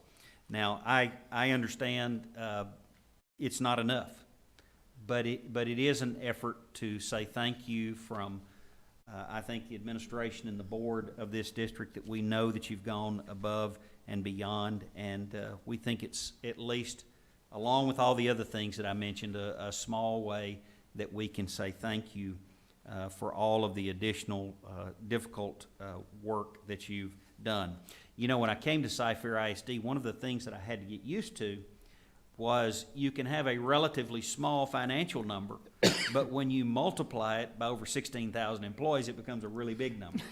So $500 may not sound like a lot to anyone, but again, when you're talking about 16,000 employees, you can do the math and see it is a significant number. But again, it's just along with the other things that we're doing, we want to make sure that our teachers and our staff know that we appreciate them. We know this is an unprecedented year, and we just want to do everything we can to help our teachers and staff know that they are appreciated and to try to make their workload a little easier. Having said that, I'm going to turn it over to Karen, and she'll give you the details of it. Thank you, Dr. Henry. What we are proposing, as Dr. Henry said, is an amendment to the 2020-21 staff compensation plan for this one-time stipend for all employees. And it'll be paid to employees hired by 10/31/20 and is still employed on 11/30/20. And then the definition of the full-time, part-time employees, as Dr. Henry kind of alluded to, is that we had hired these, what we called additional instructional support substitutes that are on the campus that have committed to be there all year. And we've believed that these individuals should also be included in the stipend. And the stipend amount that Dr. Henry indicated is that the full-time employees will be getting $500 and a part-time employee will be getting $250. The plan is to pay this stipend in December, along with the 12/15 paycheck. And then also the same funding source that, one of the things we're required to disclose in a public hearing of this nature is we have to say the funding source of that fund, of the stipend. And it will be coming from the same funding source that employee was normally paid out of. Therefore, if they were paid out of a grant, it would be coming out of a grant. And the estimated cost to the district in total for all those employees is approximately $8.3 million, because, you know, it's a moving target depending on what's happening. Then we are also, we recognize that we're doing it because there's enhanced procedures that were required as part of the Lead Safely plan.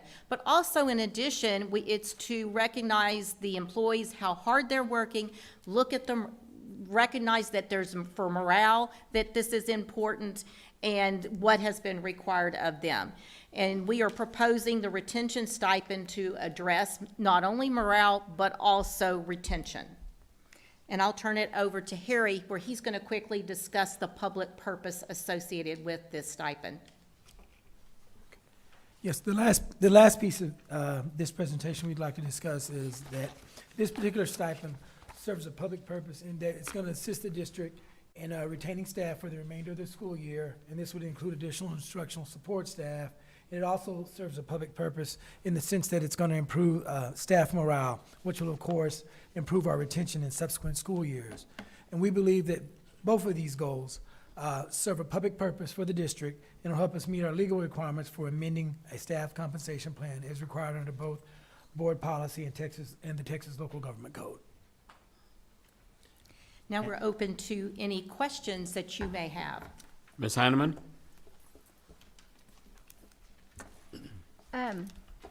I absolutely am supportive of whatever we can do to show our teachers and staff how much we appreciate all of their work, and that we recognize how hard this school year has been.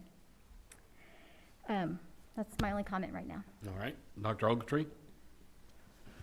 This is an unprecedented year, and with all the things that we are going through as a district, and all the things that our employees have had to adjust and go through. So it also calls for unprecedented gestures of appreciation. So I am in favor of this stipend.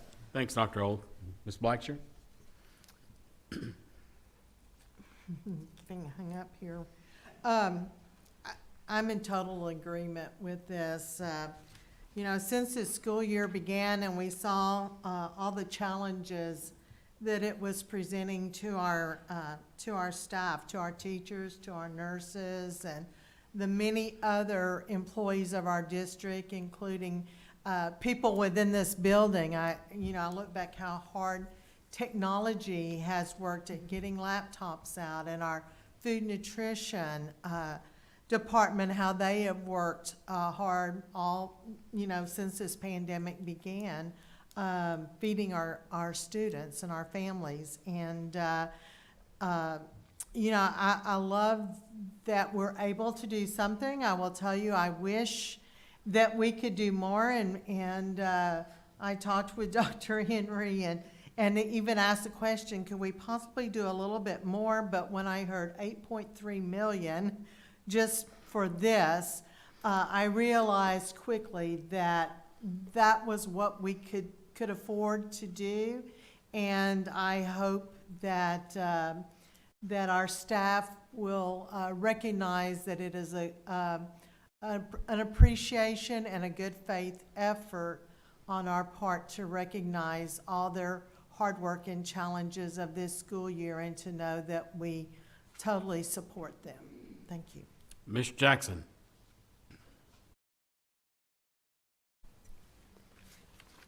I too am supportive of the concept. We do need to ask the question. Can we afford this? You've already told us that we have 6.44 as of the end of the fiscal year of operating funds, 6.44 months of operating funds. How does roughly $9 million impact our fund balance, knowing that David Thompson was here and said we may have up to a 10% reduction that we'll be looking at? Well, Mr. Jackson, you know, it's funny, I anticipated this question, and that's one of the things I looked at, and is that I feel that kind of indirectly covers it. I think I already mentioned to you how we purposely pushed some of the ESSER drawdown for this year. But in addition to that, we are going to be able to, we have some coronavirus relief fund money that we will be claiming. Those expenditures occurred last year, but the revenue's coming in this year. And so really, it's very close to being able to offset a majority of that, just because they're crossing fiscal years. So I feel very comfortable that we will be fine with this expenditure. Thank you. I had already taken a look at the numbers myself, so I was confident that we were in fine shape, but we did need to ask the question in a very public fashion with a great deal of transparency. Mark, I appreciate your laying out the fact that this is not the only step being taken. $500, even in the best of times, may not seem like much to the recipient, but this is a good faith effort coupled with the other steps that you have proposed, particularly the day a month.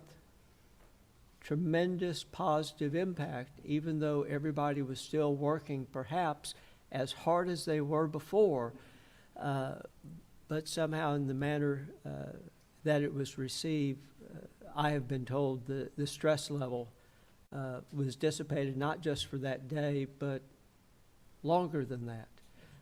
And typically, when I first entered the management ranks well over 30 years ago, I attended a week-long seminar in Washington, D.C., and high-priced shrinks came from New York.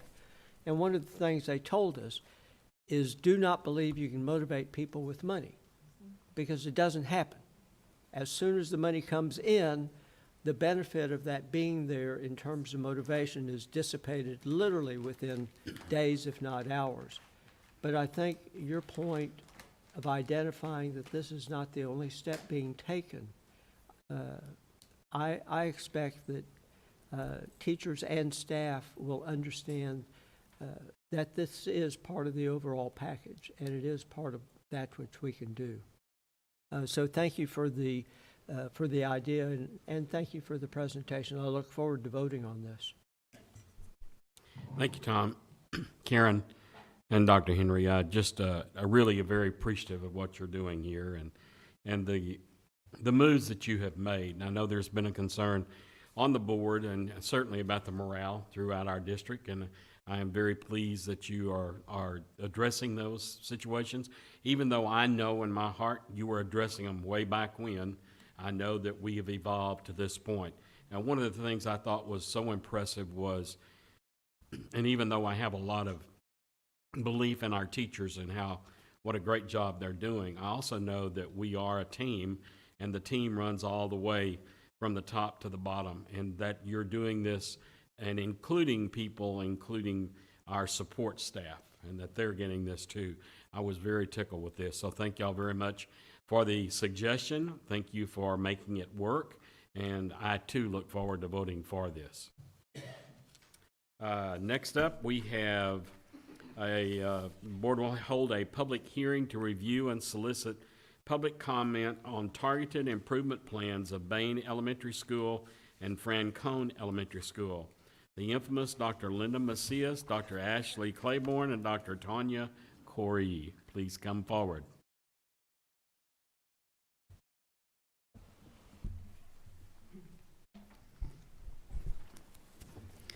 Good evening, President Covey, board members, and Dr. Henry. You may recall that in the 2018 and 19 school year, our school district earned a 92 in the state accountability system. but we had 2 elementary campuses whose student performance placed them in the school improvement program per the Texas Education Agency. And so last year, we came before you, along with the two campuses, and shared the school improvement plan. I want to share with you that this past year, these 2 campuses, the staff did an incredible job in working towards those targets and increasing student performance, teacher capacity, and they were on track to meet their targets and exit the school improvement plan. And then in March, COVID hit.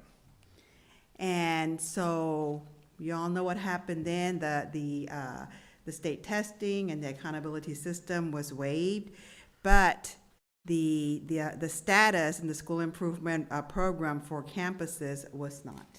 And so they have to continue in the school improvement program. But I will tell you that our 2 leaders, Ms. Martin, the principal at Francone, and Mr. Diaz, the principal at Bain, they are committed to continue moving forward with this progress and continue meeting the goals and exit the school improvement program. And I will tell you that they were so disappointed that they were not able to demonstrate the extreme progress that they had made and to be able to exit the program. So I'm going to turn it over now to Dr. Claiborne, who will talk to you about the logistics of the school improvement process, and then Dr. Goree will give you an overview of the plans.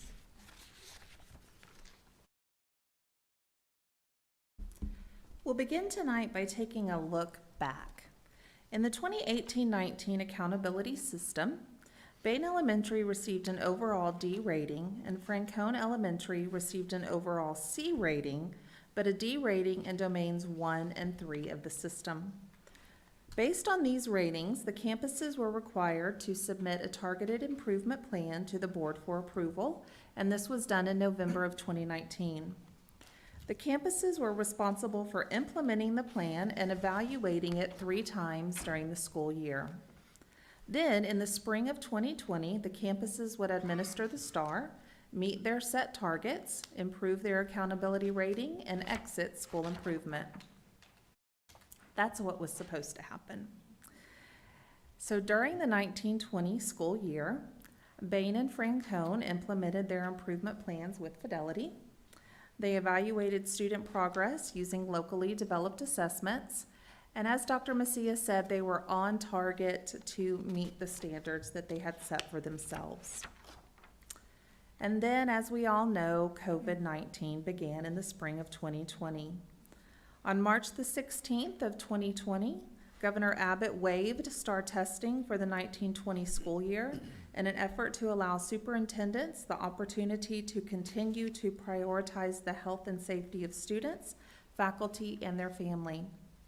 Then on March 27th of 2020, the United States Department of Education approved the Texas Education Agency's waiver request to waive statewide assessment, academic accountability, and reporting requirements of the Every Student Succeeds Act for the 1920 school year.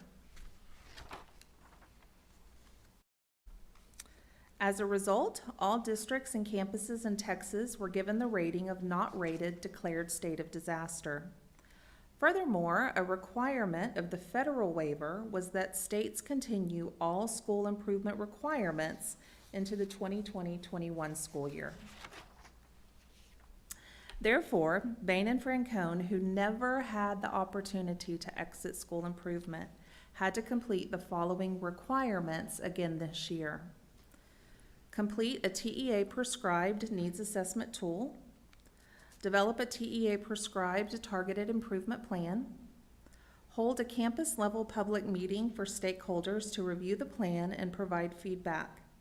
Francone met this requirement on October 12th, and Bain met the requirement on October 23rd and 26th. And both campuses have to submit their plans to the board for approval. Upon completion of the needs assessment, the targeted improvement plans were written focusing on adult behaviors. On the dais, you have a copy of the plans. Please note that Francone's plan has a slight modification from what was provided in the board packet on the very first page in the data analysis section. Additionally, these are posted on the district website under the About Us tab on the school ratings page. The targeted improvement plans consist of a desired annual outcome, followed by 3 90-day cycles. For each 90-day cycle, the campus has determined action steps which will enable them to accomplish the 90-day outcome. Each of the action steps includes a start and end date, resources needed, persons responsible, evidence used to determine progress, and an evidence collection date. Additionally, each campus is required to set student-level academic performance goals at the approaches, meets, and master's performance levels in 3 cycles. Before you now is a sample of the goal table from one of the targeted improvement plans. The Cycle 1 data review will include checkpoint data and will be held at the end of November. The Cycle 2 review will include district progress monitor data and will be held in mid-January. The Cycle 3 data review will include benchmark data and will be held at the beginning of April. Upon receipt of the STAR data in June, if we have STAR, we will complete the summative data evaluation. At this time, Dr. Goree will share with you the contents of the campus-level plans.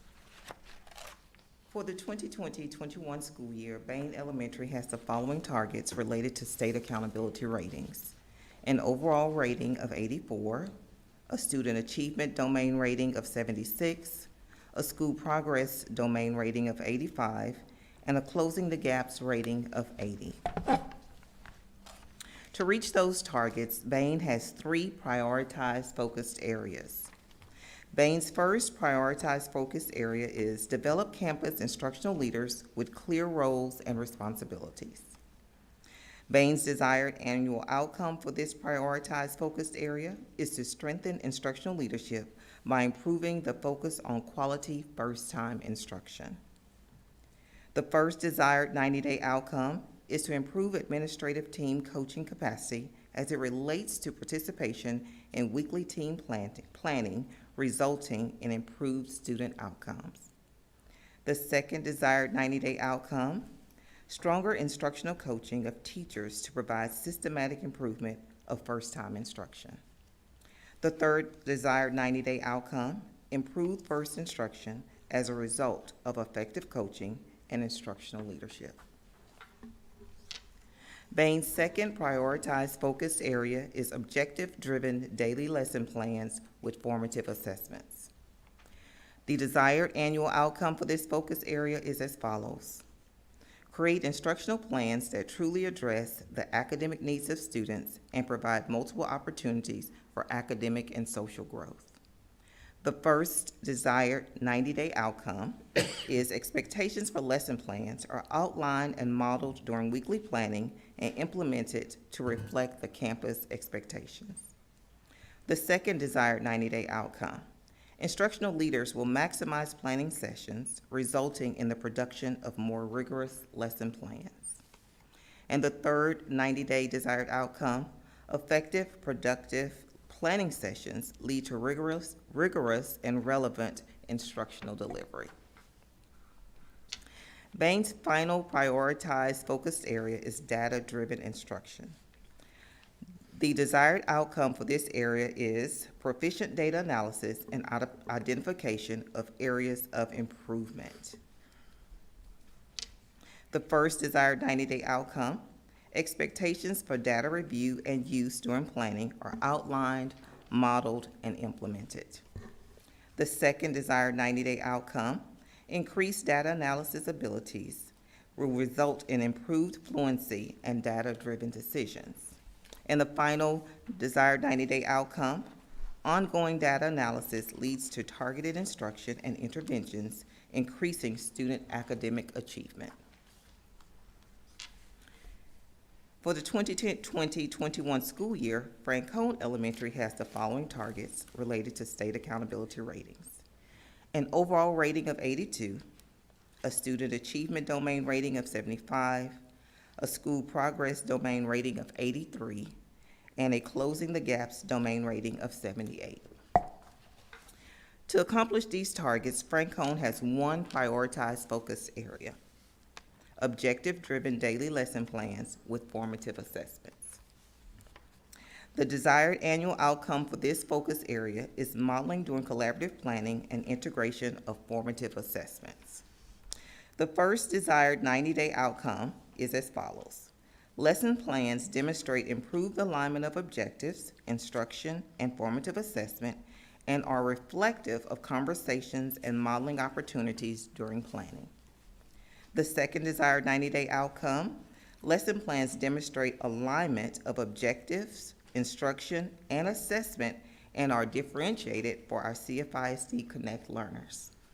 And the final 90-day desired outcome, implemented lesson plans are designed as expected, as evidenced by walkthroughs, by administrative walkthroughs.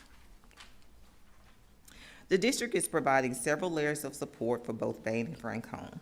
This includes content area coaches who support the campus as needed, bi-weekly coaching and/or collaboration with the Assistant Superintendent of School Improvement and Transformation and the Assistant Superintendents of School Leadership.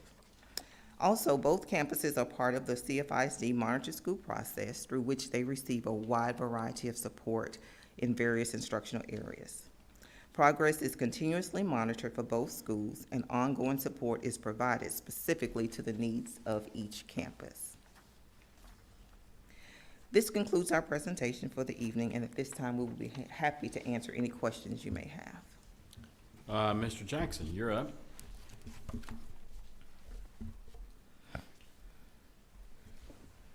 Thank you for the presentation. As always, it is quite thorough. Refresh my memory. What is the mobility on each of these two campuses? I did not bring the mobility rate tonight, but we can provide that to the board on Monday. When I first visited each of these campuses before I was a trustee, I took time to look at the numbers since I'm a bit of a numbers geek. And I seem to recall the mobility was way over 20% in each case. I don't know if it still is or not. What is the, and 20% for the viewing audience means that if you start at that school in kindergarten, you do not leave that school in 5th grade. You've already have rolled out. For the, and I know when I was at Franklin, when we established the Cy-Fair full-day pre-K,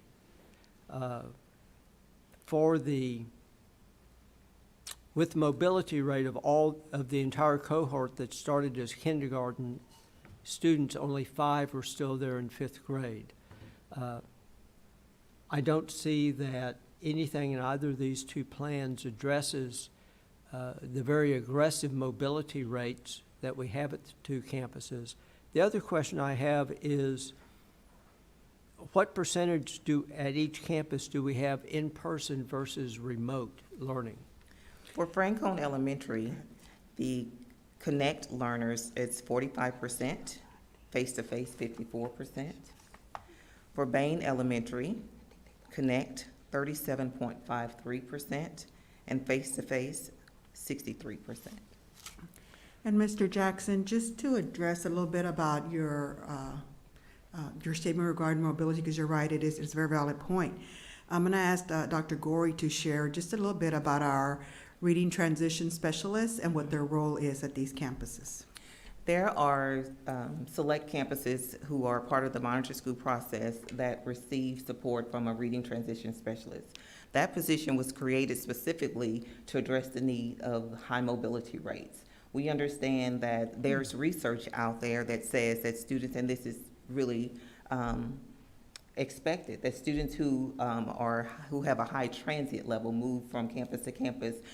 If they were tracked from elementary all the way through high school, and despite their academic level, because not all of them perform below level, they graduated at a lower rate than their counterparts who started at one campus and finished at campus throughout their elementary year or secondary year, whatever level there was.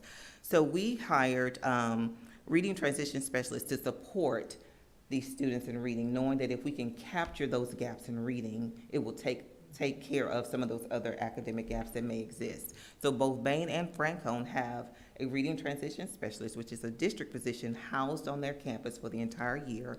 And those teachers work with students who have high mobility rates who come in for that particular year and are reading at least 2 grade levels below. They provide high intensive reading intervention in addition to their other coursework.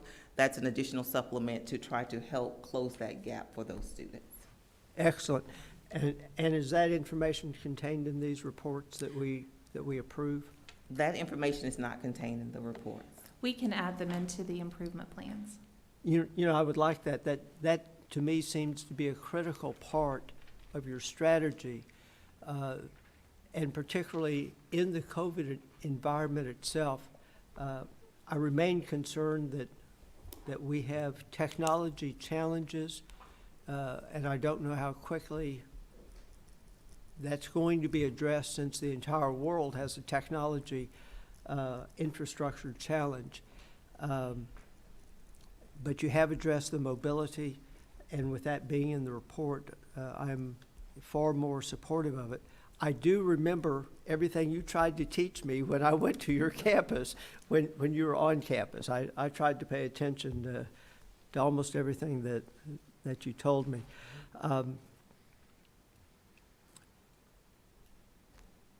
You know, I mentioned this 2 months ago, the Horace Mann Institute, and Linda, you chuckled because I called it Thomas Mann, but I got one of the 2 names right.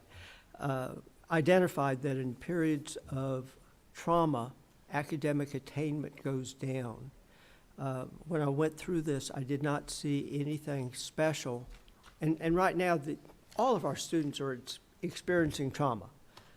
Even those who come to school wearing the mask and having the plastic around has an impact. I remain concerned, and the commissioner talked about this as well, that in certain areas, the community trauma tends to be a little higher than in other areas. I don't know if that exists for these 2 campuses. It may or may not. Do we have any special needs to address that here? Because that has a definite impact on academic attainment. Mr. Jackson, that is not something that as we work with the campuses, they felt we needed to place in the plan. However, I will tell you that we address that on an ongoing basis with the psychologists that we have in place.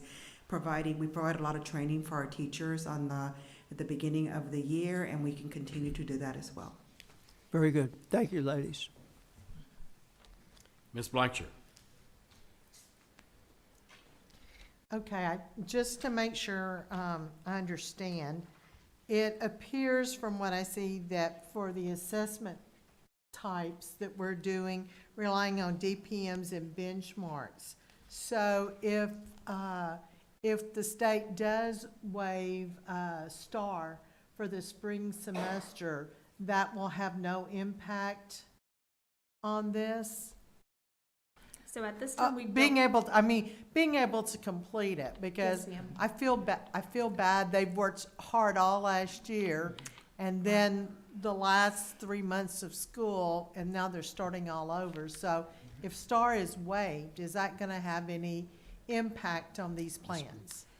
It's our hope, and at this time, I would say it is a hope, that if they do waive STAR and accountability, that they come up with some type of plan where schools that are showing improvement, even on local assessments, can exit school Okay. improvement. But they have not provided a plan for that as of yet. Okay. Thank you. That's it. Dr. Ogletree, excuse me.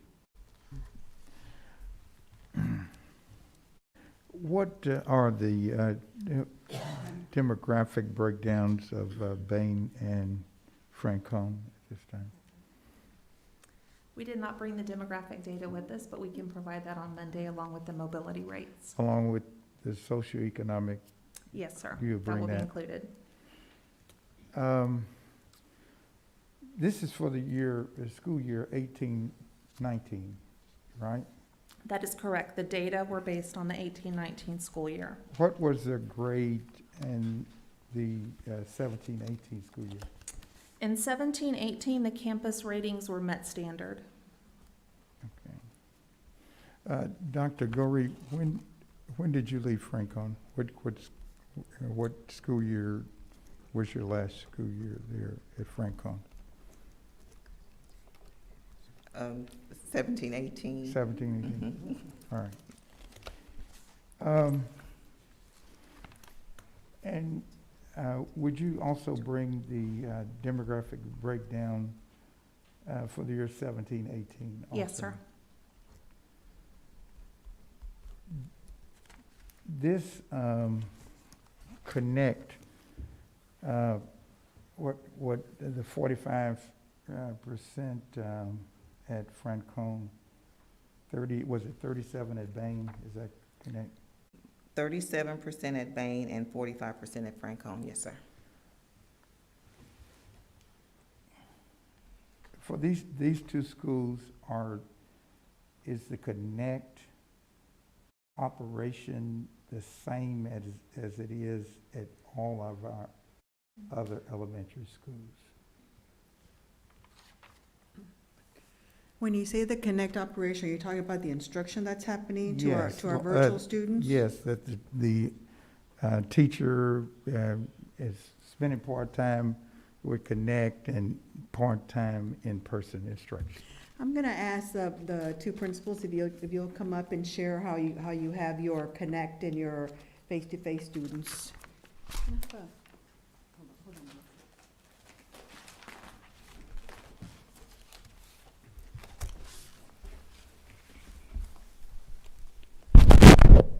Good job, Linda.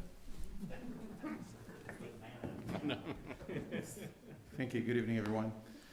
So to answer the question, basically what we have is most of our classes are hybrid classes. So we do have a teacher teaching both live and face-to-face students. So students that are on connecting from home, as well as students that are present in the classroom.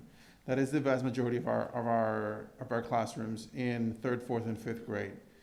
In our primary grades, however, they're either all face-to-face or they are online. So we don't have hybrid or merged classes in the primary grades, pre-KK first.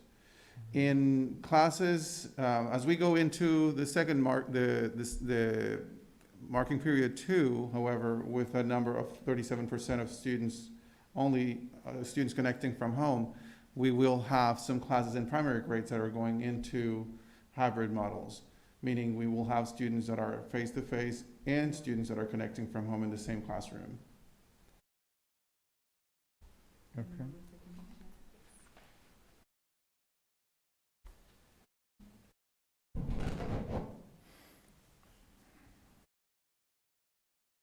For the first marking period in our pre-KK and 1 classes, they were primarily one learning model, so either all online or all face-to-face, with the exception of our bilingual classroom in 1st grade, which, due to certifications, was hybrid.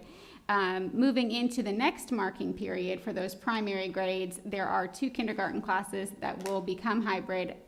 Those teachers were given the choice to keep a pure model and shift students around, but they were devastated at the thought of not having their kiddos with them for the new marking period, and those teachers chose to go hybrid. For 3rd, 4th, and 5th, the classes are hybrid, but when it comes to math, we have some additional support personnel who take the face-to-face students, and they are expert mathematics instructors, and they teach those students, while the classroom teacher focuses on the online students. And we found great success with that. We do the same for some of our 3rd grade readers, because that's such a critical reading year as they transition from learning how to read to learning to read. We have 2 classes that are some of our students who are reading below level coming into the grade, and those are pure classes, so it's just online or just face-to-face. So this is to both of you. You believe that you can meet these benchmarks, these things that have been set with the system you're presently operating? I do. We have put some additional things in place for our Connect students. We have monthly materials pickups where we run paper copies of some of the online curriculum, so those kids have an opportunity to paper pencil practice the procedures and test-taking strategies that we know that they'll need to use. And we have quite a bit of support, as Dr. Gorey said, with the reading transition specialists. We've had additional training for our teachers and additional materials that have been provided. So we feel good about it. Speaking for myself. Yes, I mean, that's definitely a question we ask ourselves every day.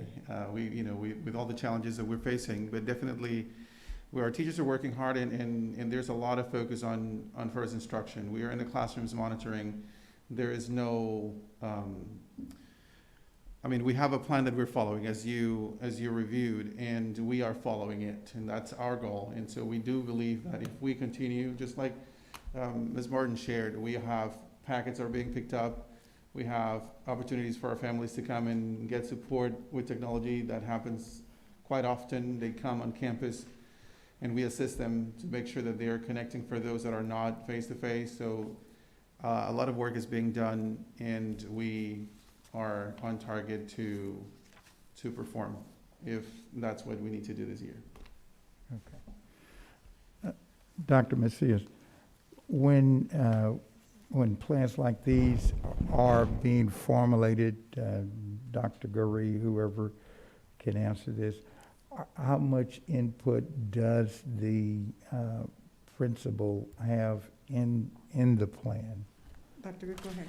This plan was in complete collaboration with the principals. Last year, we sat down many times and looked over data, took into consideration all things that needed to be considered, and developed this plan with the principals. They pretty much led the collaboration with us following the guidance that the state has put in place, but it was an extremely collaborative process, and the same thing happened this year. It's a continuation mostly of what was written last year. There are a few tweaks and changes, but 100% input from the principals, and a very collaborative process.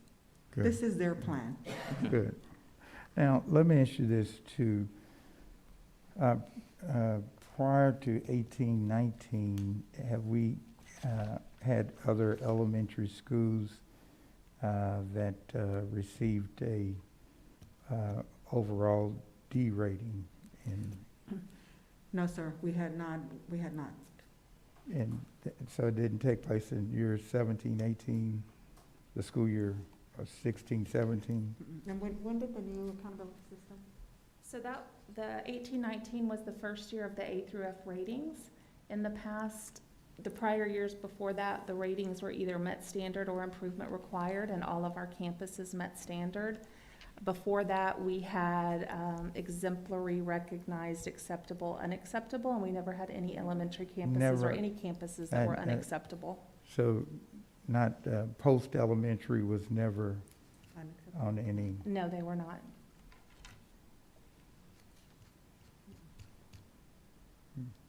Okay. Thank you. Ms. Heineman. Thank you for the information. I remember when we talked about this last year, and I don't have any questions, but I do have a couple of comments. I've had the pleasure of visiting both schools, and I have met with both principals, and I just want you to know I believe in you, and I know that you will be successful. I have no doubt about it. And when we have such a focus on data-driven instruction, data-driven measurements, I know that you all also know that behind those data points are people, right? Little ones and big ones, students and teachers. So I know why we're so focused on data, it's really the people, right? It's the kids and the teachers. So I know that you have that same focus, and we do as well. My other comment is, and you touched on it when you said this is their plan, it's not for the board to rewrite your plan. So you have worked really hard on creating this plan.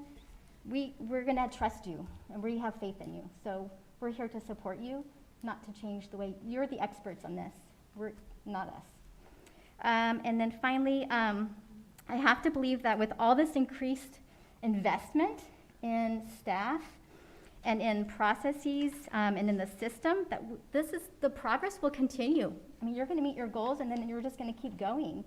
And the staff that are trained in this unique and challenging situation with this plan are going to be even more successful and better teachers. So I think that as hard as it is right now, it's going to pay off, and it will make a difference for not just for the kiddos, but for the teachers and the staff for years to come. So thank you, and hang in there, and we believe in you. Thank you, Ms. Heineman. Couple of things. Number one, I know when I visited Bain, and I visited a few times, and like Mr. Jackson said, there was a lot of transitory changing, and if I remember correctly, there is a charter school, and I know y'all think I get on my charter bandwagon every once in a while, but there was a charter school that relieved students that they knew were not going to pass, and they had to come back into Bain, and I know there was a lot of work trying to bring those kids up to level. So I feel like Bain has continually had some challenges, but I felt like that they were addressing them and doing a great job. Francone, and I know Dr. Goree was at Francone, and I heard the inference from Dr. Ogletree about how wonderful you are. But I do remember that y'all were having to go into the apartment complexes and work with students there and doing after school hours, right? We absolutely did. We went to meet the students where they were to make sure that we could provide interventions for them. And do they still do that? Is that still part of their mode of operandi? So we will be offering tutoring this year. Our differentiation this year looks like students will be tutored through Connect, and some will be face-to-face, and we're offering it 2 to 3 times a week, depending on the week of the month. Awesome. All right. Well, I just, number one, I want to commend the 2 principals, because y'all are relatively new to these 2 schools, and thank you for taking on that challenge, and I appreciate that. And that's certainly not to diminish the principals that were before you. I know this A through F rating is ridiculous, and I can't even believe that we have to deal with it. But I also am very pleased with what we're doing. I like seeing this. I will tell you, Caesar, you're going to have to really bump it up here. She's ahead of you on your planning and implementation. Just going to tell you, but that's women for you, right? I'm just kidding. I'm very proud of what you're doing here. Thank you, Dr. Macias, Dr. Claiborne, Dr. Goree. I look forward to seeing where we're going to go with this. And one final thing, I forgot what the terminology is. What is the terminology? Cohorts. You have cohorts in the elementary level. And are they also working with you guys? Do they work with you on strategies? Am I understanding it correctly? Clusters. Okay, I got that word wrong. I got the first initial right, okay. Yes, we do have an opportunity to collaborate with our cluster around 4 times a year at minimum, but the informal collaboration extends far beyond that. I've had the benefit of being able to walk a few campuses of fellow cluster members and see what they have going on there, and it's been a great igniter of some significant ideas that we've been able to implement. Thank you. He is absolutely a part of Cluster 9. We were so connected and working together and sharing ideas, and even when we don't have meetings scheduled, we do collaborate and reach out for support. So there's a lot of ideas and things we learn through just that connection with our cluster principals and leaders. But one thing I wanted to mention is, I saw a slide there that talks about the support from ISC, but that slide does not do, I'm just thinking about the level of support since I'm coming into Bain, and our assistant superintendents and everyone in curriculum and instruction is the amount of support is just amazing. And I just wanted to thank you for allowing us that that amount of support with staff, with resources, and so that is definitely making this a little bit more manageable. Thank you.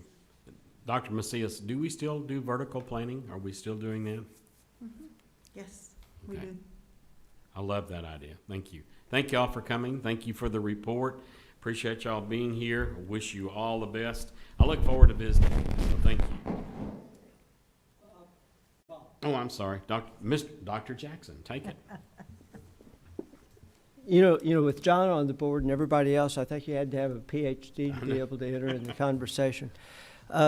Linda, refresh my memory, but what we call D level now, didn't that meet standard years ago? I'm sorry, say that again? What we call a D assessment now, didn't that meet standard years ago? Yes, it's for the state kind of lumped the D and the F together, but yes, I mean, there's a whole other level. So it's not a situation where we may have changed campus leadership that all of a sudden there was a tremendous drop-off in attainment. It's merely how we categorize the attainment now. That's correct. And I would make the point, my requesting as a board member to include addressing mobility in no way says that I need to have a hand in what the campuses are doing. But it is my job to make certain that the report as prepared is as complete and does in fact document that which we are doing. So thank you. Thank y'all very much. Appreciate it. The board will receive a report on Community Leadership Committee 87th Legislative Session priorities. Presenters are Dr. Mark Henry, Teresa Hull, and Francis Romero. I'm going to turn it over to Teresa, who will introduce our guest. Well, I think Dr. David Thompson provided a great introduction to the legislative priorities that we want to share with you this evening. The first presentation this evening on legislative priorities will be presented by Francis Romero.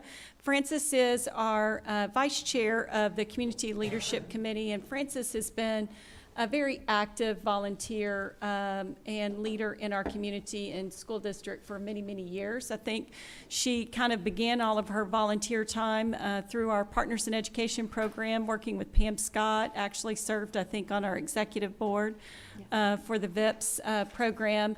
And then she transitioned into being an active participant on our CLC and now has moved in as co-chair with Tommy. Unfortunately, Tommy was unable to be here this evening. He is coaching, I think, one of his daughter's soccer games, so hopefully he'll get to watch the tape version of it. But again, the priorities that Francis will be sharing will be the Community Leadership Committee priorities, and they really are the true work of that committee.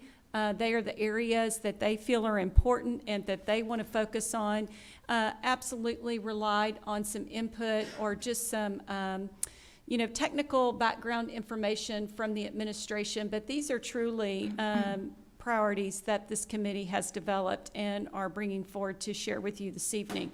Later on in the agenda, the administration will be presenting CFISD district priorities, and those are going to be separate. Those are going to be separate from these, so that I think it's important that the community understands, the work of this group of community leaders and that these are their priorities, and it's not the administration pushing those priorities on this group. So with that, I'm going to turn it over to Francis for the presentation. Thank you, Teresa. Appreciate that introduction. Francis Romero. I'm Vice Chair of the CFISD Community Leadership Committee under the leadership of our Chairman, Tommy Ballas. Tommy couldn't be here tonight, so I'm here and I'm happy to present on behalf of him and our entire group, the CLC, our legislative priorities for the upcoming 87th Texas legislative session.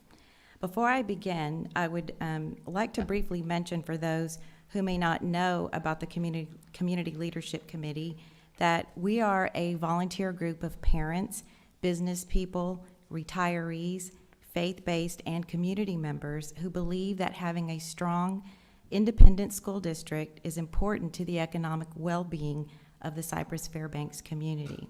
We meet once a month to learn and understand the current systems, mandates, and issues at the local, state, and federal level that impact the quality of our education system. We use our sphere of influence to share this information with the residential and business communities, enabling them to become more knowledgeable and engaged. We ensure that our elected officials are aware of the impact of current systems and mandates on our quality of education, and we hold them accountable for future legislation and regulations. In order to effectively communicate with our elected officials, we examine the current state of our district, identify its needs, and then set legislative priorities.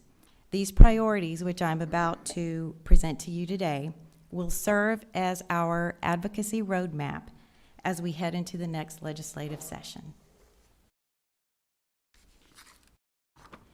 Our top priority begins with the extra expenses incurred by the district due to the COVID-19 pandemic. To provide COVID-19 hold harmless, fund reductions in state funding due to COVID-19 and unreimbursed COVID-19 expenditures. The state allocated federal funding from the CARES Act to the school district, but then reduced its financial obligation by that same amount. So we didn't really actually receive extra funding to reimburse the district for the extra costs incurred to reopen our schools safely. And I will leave, well, we heard the details earlier from Karen, how those numbers work, that the funding really was meant to just kind of fill in holes so that there wouldn't have to be any cuts. So we would be advocating for additional funding on top of what they've received.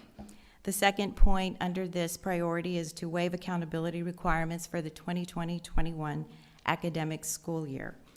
These are unusual times, as we also heard from Mr. Thompson.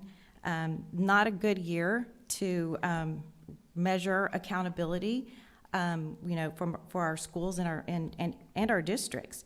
There are too many variables this school year that would drastically change the otherwise normal performance or typical performance of students and an overall performance in a district. The anxieties of virtual learning on both our students and teachers is just one example of a variable that could skew the results of the typical student performance. This past summer, the CLC was called to action, and we sent emails and we made phone calls to Governor Abbott asking that he request a waiver from the U.S. Department of Education to waive federal accountability requirements for the 2020-21 school year. This measure is necessary for the governor to have the ability to waive the state accountability requirements that are mandated under federal law. We are aware that some federal and state leaders would like to see data on how the circumstances of the pandemic has affected our students' academic progress. If state testing is to occur, we would support that the test data be only used for benchmarking purposes and not for the purpose of accountability, rating our schools. Our next priority is to establish adequate and equitable funding.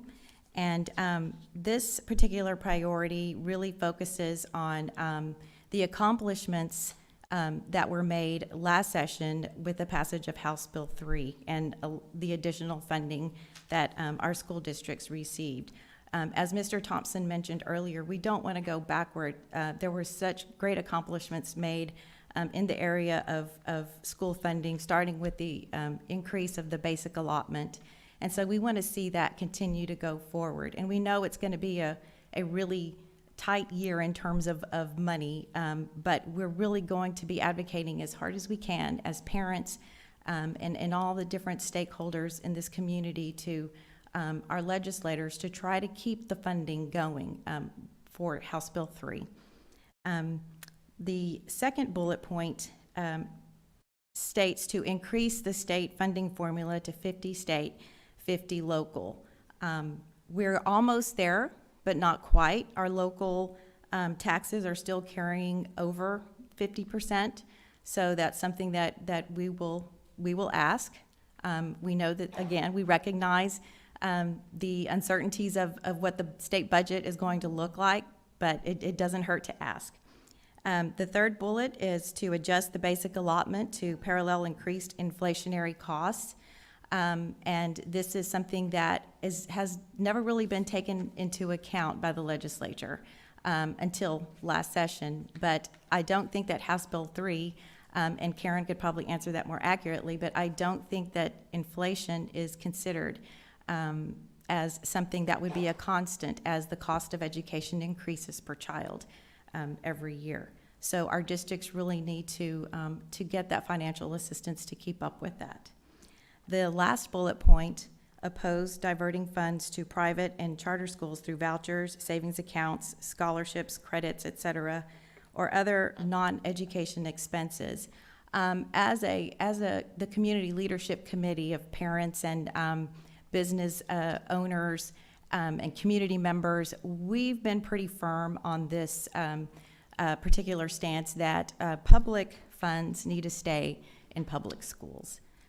So as Dr. Thompson mentioned earlier, the amount of money going to charters in comparison to what our public schools are receiving is, I think to quote him, I think he said it was ridiculous or something along those lines, and we would have to agree with that. So public funds need to stay with our public schools. Third priority is to prepare students for success. And this priority is an emphasis on funding also and not going backward, beginning with the first point in maintaining funding provided by House Bill 3 to cover costs of full-day pre-K, career and technical education, including 7th and 8th grade, which are new, and mainstream special education. These programs are critical to the future academic success of our students as they provide a lot of growth for different types of learners.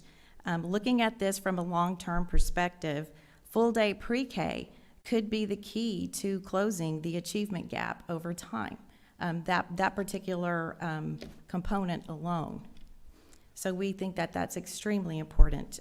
We don't want to lose our full-day pre-K. Second point, increase funding for all other special education instructional arrangements. Here we are asking the state to increase funding for other specific levels of special education, not just mainstream.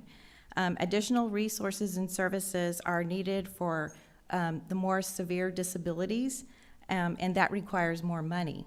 And that's not taken into consideration when the state is evaluating the funding for special ed. They tend to concentrate more on mainstream. So we'll be advocating for those other areas that need that extra money, and that's just not there right now and with the current funding system. And our next bullet point, eliminate testing that is not federally required. According to my research, and correct me if I'm wrong, Dr. Macias, but federal law requires that each child be tested every year in grades 3 through 8 in reading and math and twice in science. Texas exceeds that with 2 additional writing tests and 1 additional social studies test. In high school, students must be tested once in 3 subjects, reading, math, and science. Texas exceeds that with an additional history and English test and 2 incorporated writing tests. So if we can reduce the number of tests that are not federally required, we think that would be extremely helpful, not just for our students, but for our teachers as well.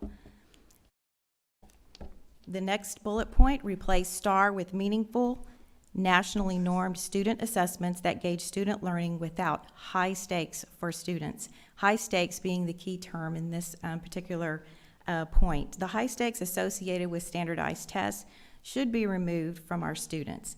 Denying students grade promotion or a diploma based on a single measure when they have met all other requirements just places too much emphasis on standardized testing. Our next bullet point, remove the expiration date for the individual graduation committees. Currently, the expiration date is 2023. I'm not sure why the legislature passes this particular policy in increments, but we will be asking or advocating that they make this policy permanent. It's been very beneficial, and even though there's a small number of graduating students who have used this vehicle to be able to graduate, it's important. We want all of our seniors to graduate. And so we think that this is a great program, and that something that really shows how they can master their subject or subjects in a more comprehensive way than just spending one day sitting for 4 hours taking a test. That really doesn't measure their overall performance throughout the school year. And in conclusion, for priority 3, we have eliminate the letter grade rating system and restore the exemplary, recognized, and unacceptable rating system. And that was discussed earlier by one of the members of the administration, that the AF system is really not a fair system in rating or looking at the big picture of the overall performance of a school district. I see this as the same as a high-stakes test on our kids. You're using one tool, one day to evaluate someone's performance when you're not looking at what they've done throughout the entire year. Well, I see this happening with this current A through F rating system on our districts. We have 92 campuses. 2 of them were placed on a school improvement plan. We had a 92% score the 2018-19 year, as was discussed earlier, but because those 2 campuses were placed on a school improvement plan, the district's grade went down to a B, which to me is not really a true reflection of how our district performed overall. So we would be asking for us to go back to the prior system before, I guess before the Met standard, because I think this was 2 systems ago. So we're going to be asking for this specifically from our legislators. And I think this is also something that's been discussed in other districts throughout the state who really liked this system and would like to go back to it as well. Priority 4, ensure school effectiveness. We begin with ensuring that schools receive public funds and that are held to equivalent accountability, transparency, governance, and safety standards. And this would apply to charter schools and any other educational systems that receive public money. Any entity, a public entity or any entity, because I don't really consider, I think charters are sort of a hybrid of private and public, but everyone needs to be treated the same. As Dr. Henry has mentioned earlier, the playing field needs to be level. And public ISDs and charter schools need to have the same rules, need to follow the same rules. So that's something that we will continue to advocate on. The next bullet point is to fund and support adequate compensation, retirement, and benefits to attract and retain quality teachers. HB3 was a great start, and we would love to see that to continue. Once the state's economy bounces back, we are hoping that the funding will continue to increase. Our basic allotment will increase, as well as some of the other areas for our special education needs. Our next bullet is support and fund efforts to train and recruit a more diverse educator pool that reflects the demographics of Texas. And I think that's especially important for CFISD because our demographics are truly reflective of that of the state of Texas. And so it's important that our teachers in our classrooms are sort of reflective of the population who they're teaching. The next bullet point, to increase funding for improving the safety and security of students and staff, including mental health support. I'd like to put emphasis on the mental health aspect, which is extremely important to the CLC. There is a cause and effect relationship between mental health and violence in schools. With the proper resources in place to assist students in crisis, that could mitigate and prevent potential violent acts in schools and positively affect a child's long-term development. The mental health intervention team that was implemented by this board and Dr. Henry is an excellent beginning and has a great potential to grow and help every student who's in need. And this brings us to our final priority, increase local control. We begin this with to enlist local community input and State Board of Education approval before the TEA Commissioner can approve new charter schools or expand existing charter schools. The CLC, this past, I don't know, it was a couple of months ago, we participated in phone calls and emails to our members of the State Board of Education on some of the charters that had been approved by the TEA and were up before the State Board of Education recently for review. And I think that it was effective, our efforts, because one of the charter applications that would have been here sort of in our Houston area, not necessarily in Cypress-Fairbanks, but in the Houston area, it was vetoed. And we were ecstatic to hear those results. But our efforts will be to ask that the approval system first go through the State Board of Education instead of through the TEA Commissioner, and then have input from the community to almost command that, to put notices to the community so that they are aware of charters that could possibly be coming into their neighborhoods, and give them the opportunity to testify and to let the board know how they feel about these charters coming in. The next bullet, to protect the ability of school districts to support pro-education organizations that educate legislators and the public at large.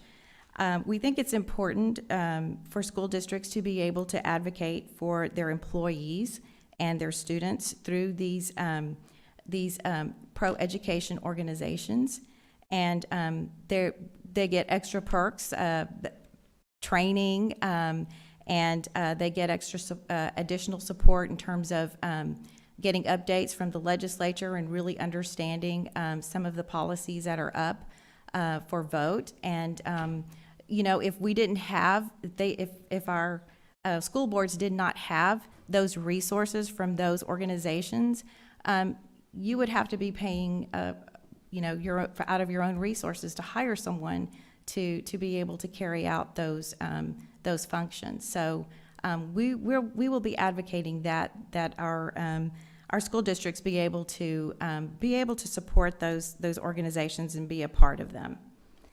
And finally, increase the state contribution toward health insurance while also allowing local school districts with TRS Active Care to search for better health insurance options. And our teachers are the heart of this district and should have access to good, affordable health care. And we will be advocating to the state to appropriate additional funds to districts so that they can support our teachers with this expense. And if the state does not do this, then they should allow districts to opt out of TRS Active Care so that they can seek other options that are more competitively priced. And this concludes our CLC priorities for the 87th Texas Legislative Session. If anyone has any questions, I'll be happy to answer those. Thank you, Ms. Romero. We'll start out with Ms. Heineman, who is not familiar with your organization at all, I don't think. No, in fact, I'm just incredibly proud of the CLC. I know how much work goes into creating these legislative priorities, and I just want to say thank you, Francis, and thank you to representatives of the CLC who are here tonight, and for your whole organization. I know you put a lot of time and effort into this, and really, as you said, this is the advocacy roadmap. So as the session gets started and we start to work with our elected officials, this is very helpful, because as things come up and you say, you can always go to this and say, is that something we want to fight for or not? We've already decided what our priorities are. And it does give you that roadmap to follow. I will say that from everything we've heard about the upcoming session, that your grassroots advocacy efforts are going to be more important now than ever before. If we have limited access to our elected officials, meaning we can't go into the Capitol as much as we we like to, we have in the past. We're really going to lean on and lean into our community to be those advocates for our public schools, for our students, and for our teachers. So thank you. Great job. A lot of work went into this. We're very grateful for you, and I'm grateful that you're going to be fighting for our schools during the session. So thank you all. Thank you. And I just want to point out that this was a collaborative effort amongst every member in the CLC. We had a few Zoom meetings, and we went through each and every one of these very carefully to make sure that these are the priorities that we want to focus on. Dr. O. No questions, just thank you all for being strong advocates for public education and our students, and for the limited things that we can do in Austin. I will see you. I'll be in Austin quite a bit. Thank you. Ms. Blackshear. No questions other than to echo my colleagues and say thank you for being an advocate for Cypher ISD and for our students. And you can tell that a lot of work went into this, and I appreciate it. Thank you. Thank you. Ms. Jackson, who doesn't know anything about your organization either, would like to say a few things. Strangely enough, no questions. But thank you for being here tonight. I stood over here, I guess, 9 or 10 years ago. What you do is tremendously important. A former legislator who himself was a school board trustee, Bill Caligari, made the point at the Capitol, and it still is as true today as it was then. What he told us as we gathered around him: you do more good than you know. Your presence is noted, it is noticeable. You are, in fact, a force to be reckoned with and a force for the good. Beyond that, I, like Julie, but also Ms. Blackshear, who served as well, know how much time and effort you put into the preparation of these, but this is really the culmination. You spend all year learning and updating about public education in the district with specificity to be able to get to these points. So I commend you as well as the other members of the committee, and I thank you for doing so. Thank you. Ms. Romero, I just, once again, I'm very impressed with the dedication that this cross-section of our community comes together and pulls this together.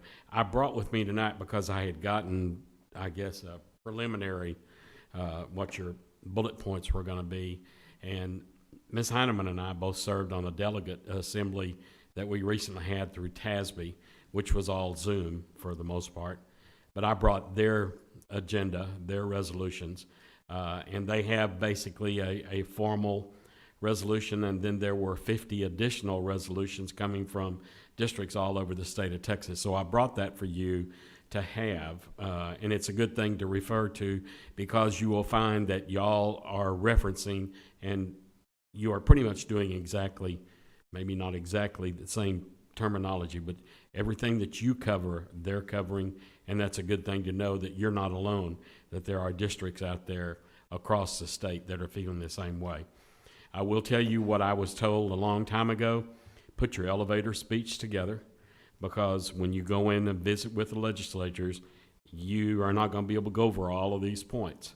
So pick out the ones that you want to do, and then have your other people do the same thing. And that way it makes more of an impression that you know what you're talking about, instead of trying to read through something or just handing them a piece of paper. So, and one final little thing, and I've said this before, that I learned this from DC: contact their aides on a Sunday night. That's an amazing thing to know, but they do read their emails on a Sunday night. If you wanted to get to that legislator, send it to their aides on a Sunday night, and they'll talk to them on Monday. Just a couple little tidbits there. Okay. Thank you. Thank you very much. Okay, we will now move to the consensus items. 9A, the board to consider approving the minutes of the October 12th, 2020 regular board meeting. Are there any points of discussion, or can we just move on from there? Are we okay? Thank you. The board will now proceed to the non-consensus action items of the portion of the agenda. We've already moved to consent, number 10A. 10B, the board to consider approving the budget amendments for the period of July 1st, 2020 through September 30th, 2020. Do we have any questions or concerns? Can we move that to consent? Thank you.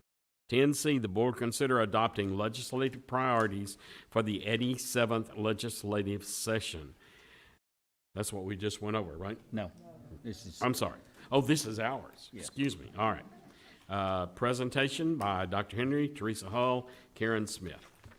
Thank you, Mr. Covey, trustees. We're going to give a very brief presentation of the CFISD legislative priorities. They're very similar to the CLC, but we decided last legislative session that some things that the CLC can advocate for are not appropriate for the district to advocate for, so we kind of split those up a little bit. So I'll ask Teresa to start that off if she would, please. I think Dr. Henry gave a great introduction. As Karen Smith is coming up, she'll start the presentation by sharing the school finance priorities. And I think David Thompson summed it up beautifully. I think this is going to be a do no harm session. We're just going to have to be prepared to run good defense and make certain that we're able to maintain the level of funding that we currently have. All of the great things that we felt came out of HB3 to see that that's maintained and carried forward. So I think you're going to see a lot of that. And the other areas, obviously assessment and accountability, just like the CLC. And as David Thompson pointed out, we're looking to waive that accountability for the 2021 school year. And then in the other areas, I think you're going to see that those are really similar priority statements that we had the last session. And again, I think there are areas that we still feel we need to continue to run good defense on and make certain that there are not any bills that are passed that could do harm to our school district or to other school districts. So I'm going to let Karen start that off and just kind of detail out the finance ones, and then Linda will pick up the assessment and accountability.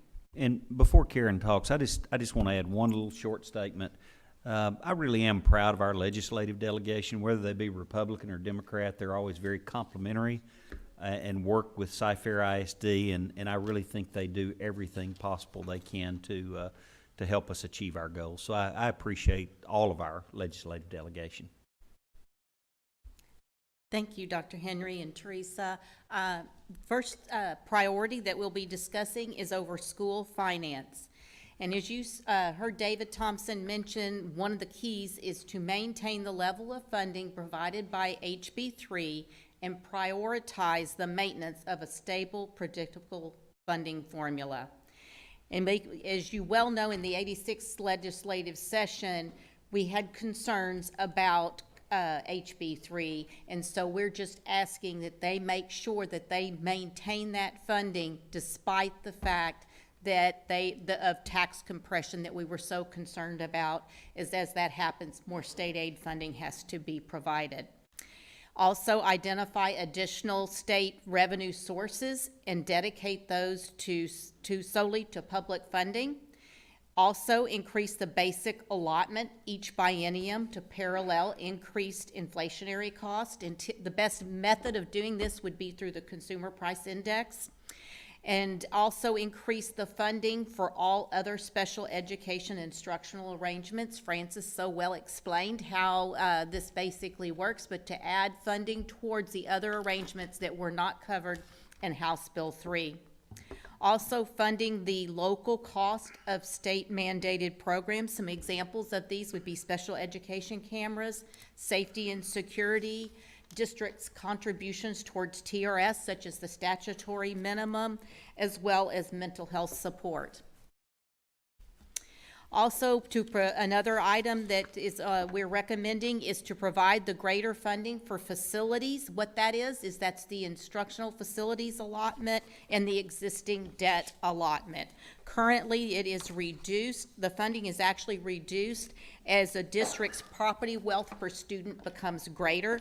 Therefore, we're asking that it not be reduced because of that. In addition, provide funding to bridge the digital divide among K through 12 students. David Thompson alluded to this, and we believe this is a big priority. If you recall, when the board approved in July the one-to-one program, we brought to you about $5 million worth of hotspots, as well as the Wi-Fi support for those. That was $5 million for 20,000 hotspots in service towards that. So you can just see quickly how expensive that is. Also provide funding for the reduction of state funding, unreimbursed expenditures and academic needs of students due to COVID-19. We believe that the academic needs are going to be greater and greater in future years in the next biennium because of what occurred with COVID-19. Also remove the penalty for the local optional homestead exemption in the comptroller's property value assignment. And basically what happens with this is the state just assumes that the district is taxing on its entire taxable value, rather than what really is occurring is that value is removed whenever an individual gets the optional homestead exemption. Their house value is reduced first before applying property taxes to and creating what their tax bill would essentially be. In addition, level the playing field with charter schools by eliminating the small and mid-size allotment that is not provided on the same basis to public school districts. And so what you can actually have is because of this allotment, you can actually have a larger charter school than a school district that is getting this small or mid-size allotment when a school district is not getting it. Also increase the state's contribution towards health insurance. And now I'll turn it over to Dr. Macias so that she can share with you, talked about state accountability. So under assessment accountability, we have four areas that we would like to recommend.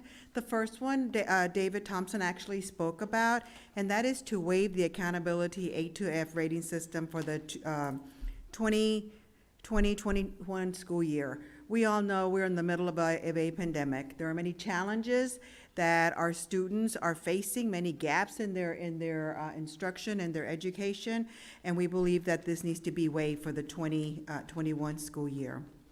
The second one is one that I'd like to talk just a little bit more about, and that is to extend the deadline for our teacher reading academies.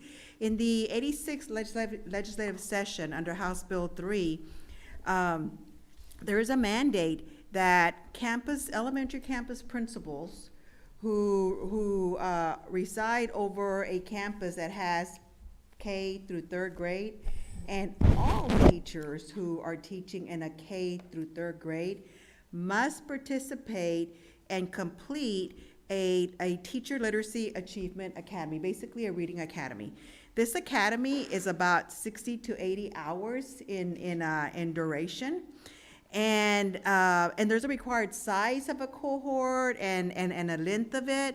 And to be able to get almost 3,000 teachers and principals through, we really needed to have started the academy in this summer. Well, that was not appropriate to do that. There are too many challenges, too many just things that our teachers and leaders were dealing with. And what the law says right now is that the academies have to be completed, teachers and principals, by the 2021 and 2022 school year. So what this priority request is to extend the deadline to the 2023-2024 school year. The next priority is one that Ms. Romero talked about, and that is basically eliminating the letter grade rating system and implement or re-implement the exemplary, recognized, acceptable, and unacceptable rating. It really is a rating that is a little clearer and that parents will understand. And then our fourth is to remove the expiration of the individual graduation committees, the IGCs, which Ms. Romero also talked about. As she said, it's a small number, 211 students out of our 8,000 plus actually graduated under this plan. And it's an opportunity to be able to demonstrate their knowledge, their mastery of the Texas Essential Knowledge and Skills outside of the EOCs, and do it in a different way. So those are the 4 areas that we're recommending under assessment and accountability. I'll now turn it over to Ms. Hall, I believe, back to you. The school choice priorities are the same as the last session. We really haven't modified those unless there are some modifications you wish to make to those. School vouchers were not a real focus last session. We don't have any reason to think really it's going to be this session. We've not heard a lot of talk about that, but I think it's important to keep that there, that we keep the focus on opposing any type of school voucher program. Transparency, again, this is kind of a do no harm, run good defense, make certain that there's not legislation passed that would require very burdensome reporting for school districts in what they say is their effort to be transparent. A lot of the reports and things that were included in many bills the last couple of sessions would be incredibly burdensome for school districts and really unnecessary. So we want to continue to run defense on those areas as well. Safety and security measures, as you know, in the 86th legislative session, safety and security was a major focus. There was limited funding that was provided for that, but we moved forward as a school district in implementing a very comprehensive safety and security plan. This board, again, back in 2011, approved the formation of our police department, which we have expanded greatly since 2011, and I think is one of the most critical pieces in our safety and security plan that we have. And again, that's all funded locally with no support from the state. Our mental health intervention teams that we have formed, as Ms. Romero pointed out, we formed 2 of those teams after the massive school shootings and all of that occurred, what was that, 2018? And so those were actually funded with federal dollars. We allocated Title III funds to pay for the salaries and training and support for those mental intervention teams. So there's really limited state dollars that are being allocated to support in those areas. Local control, you will see a couple of priorities here that are similar to what you saw with the CLC.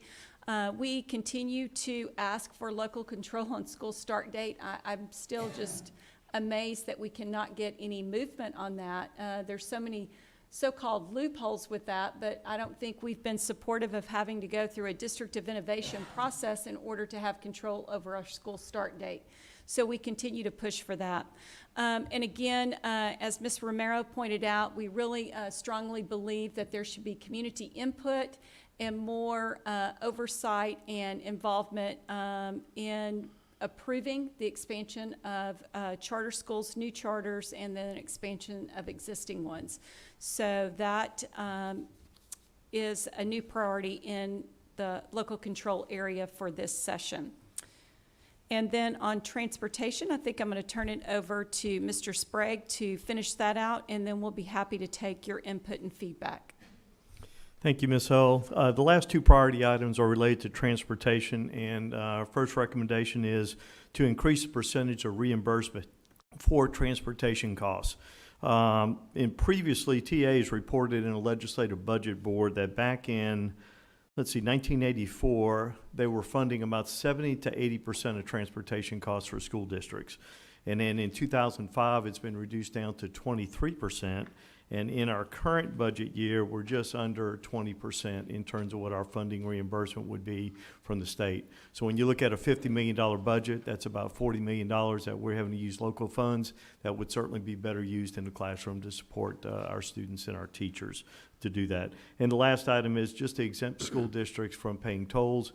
It's a fairly minor amount when you look at the big scheme of our budget, but it's still expenditures that we could use to put back into the classroom.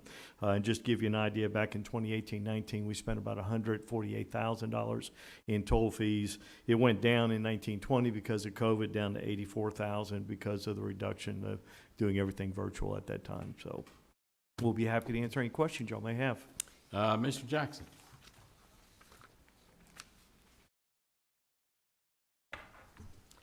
I like these priorities. Karen, in school finance, where it says remove the penalty for the local optional homestead exemption. We've talked about this before, and my colleague, Ms. Heineman, brought this up a couple of months ago.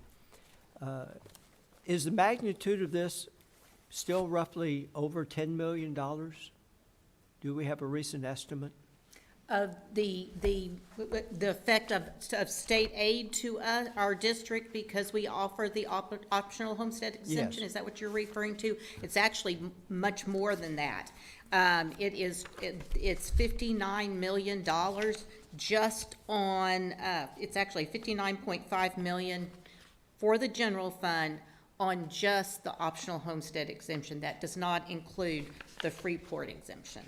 And this has no way impacted by the fact that we don't receive the taxes. We aren't asking for the state to reimburse us for not taxing our people. We're asking the state not to assume that we have those revenues come in when they allocate the tax dollars back. Isn't that correct? Yes, I think that's a good way to put it, Mr. Jackson. Thank you. That's all. Ms. Blackshear. No questions, just a great presentation. Thank you. Dr. O? Ms. Heineman? Oh, everybody's running out of gas, but I still have some in my tank, so I'm going to just make a couple of comments and questions. Under the individual graduation committees, I appreciate that the district is still focusing on removing the expiration date for the individual graduation committees. As Dr. Macias said, it's a small number of students, 211 students, that were able to graduate, receive their diplomas, and move on, meaning they can go to college, they can get work. It reminds me of the starfish story that Roy Garcia shares with so many people, that it may not mean a lot to the big picture, but to that one student, that starfish, it makes a big difference. So I appreciate that we're going to continue to focus on that, and I think we're going to eventually get that passed. The vouchers, Teresa, I agree. We've not seen that in the last session, but we're hearing it at the federal level. I think that's where we see most of that pressure, and so I think we just need to keep an eye on that from a federal perspective. Investing in safety and security measures, including mental health interventions. This has been such a big focus for our school district, and I appreciate that very much. Something to note, in the last legislative session, there was supposed to be $50 per student allocated for safety measures, including mental health, from the state legislature. At the very last minute, literally the last minute when the state budget was passed, it was changed from $50 per student to $9.72. Huge change. It caught everybody by surprise. The point of this is we have to stay engaged through the whole process and keep our eyes on this legislation that passes so we make sure that we're getting everything that we think we're being promised for the benefit of our students. The last thing about the local control and making sure that there's community input from stakeholders before a charter school is approved for within our boundaries. When Cypress-SD wants to open a new school, it's an extensive process. It's years of analyzing data, of asking for stakeholder input, and then seeking taxpayer approval through an election. That's a process that ensures it's the right decision for our community versus one person in Austin with all the power to say, yes, you can open a new school here, there, everywhere, anywhere you want. So very important that we continue to support and advocate for local control when it comes to building, opening new schools in our school district. Great job, and I'm looking forward to supporting and advocating for these priorities when the session begins. Thank you. Yeah, it's a great report, and I totally believe in the priorities that y'all set, so thank you very much. Would it be okay to move this to consent? Everybody? You're okay? 10D, the board will consider approving the targeted improvement plans for Bain Elementary School and Francone Elementary School. Any concerns or discussions? We have the presentation tonight. Can we move that? I personally would like to have it stand alone, so I'm just gonna, is that okay with everybody? Okay, so that's gonna stand alone. The board will consider approving a waiver of the provisions of the EIA local academic achievement grading progress reports to parents. Do we have a presentation? Yeah, Just there very you go. short. Okay. Just very short. Our high school principals and the curriculum team are certainly concerned about having some additional time for instruction for our students. We believe that there are gaps in every level of our students, and then opportunities to support those students who are struggling, both our Connect, our CFISD Connect students, and also some of our face-to-face students. So our campus leaders identified a way to be able to gain actually some time to be able to provide some of those supports, and that's during the semester exam week. So during this time, as most of you know, we have students who are taking the exam test. We have some that have exempted the exam test, and then many times teachers and students are prepping for these tests the week before the week of exams. So there's between 1 to 2 weeks there that we can gain some extra time with supporting our students if we do not have semester exam tests for this year. And so that would mean that we wouldn't be giving any semester exam tests. There wouldn't be a need for exemptions because we don't have any semester exam tests, and it's allowing for some additional time for continued instruction or continued support to be able to make up some of the activities or some of the assignments that students may be missing. And so we're asking to waive EIA local so that our campuses do have some additional time to work at closing those achievement gaps, to be able to reteach and be able to help our students make up any assignments that they may be missing. So that's what this waiver is for. Okay. Ms. Heineman. Okay, I don't know if I tuned out for just a second. It could have happened, but I'm not sure. So why does it say progress reports? Is that just a category? Okay, Yes, so that's just a category. This okay. this is a policy that talks about semester exams. So it's in our policy that we provide semester exams. So in order for us to not give semester exams, we need to waive the policy. What if students need another, will teachers provide additional opportunities for students to get grade? Like sometimes you need that semester, that final, to get your grade up, or, how will that be addressed for students? So as you know, the semester exam counts for 1/7 of Right. the grade. So teachers will have an opportunity if they want to provide a test, but carrying the same weight as any other test. So teachers will have that opportunity in their classrooms or in their courses to be able to do that. Okay. Okay, Does that make sense? I think so. I'm processing. Okay, thank you. Dr. O? So is this a request to benefit the teachers or the students? It's a request to benefit our students. It's the opportunity to continue working with our students, to be able to provide some reteach opportunities and provide them some additional time to make up some assignments that they may be missing. Okay. And is this a local, this is a provision, a policy that we develop, or is it something that came down from the state? This is our local policy, yes, Okay. sir. All right. Ms. Blackshear? Just a comment, I like it. Mr. Jackson? This is a small analogous approach to what we used to have with Mastery. We had a Mastery pilot that started at Langham Creek High School and then spread to some of the other schools before the board decided that it wasn't a good idea. I still like the idea of additional instruction time to try and develop mastery over subject material, whether that mastery is bringing up the understanding to 60 or 70% or all the way up to 90 or 100%.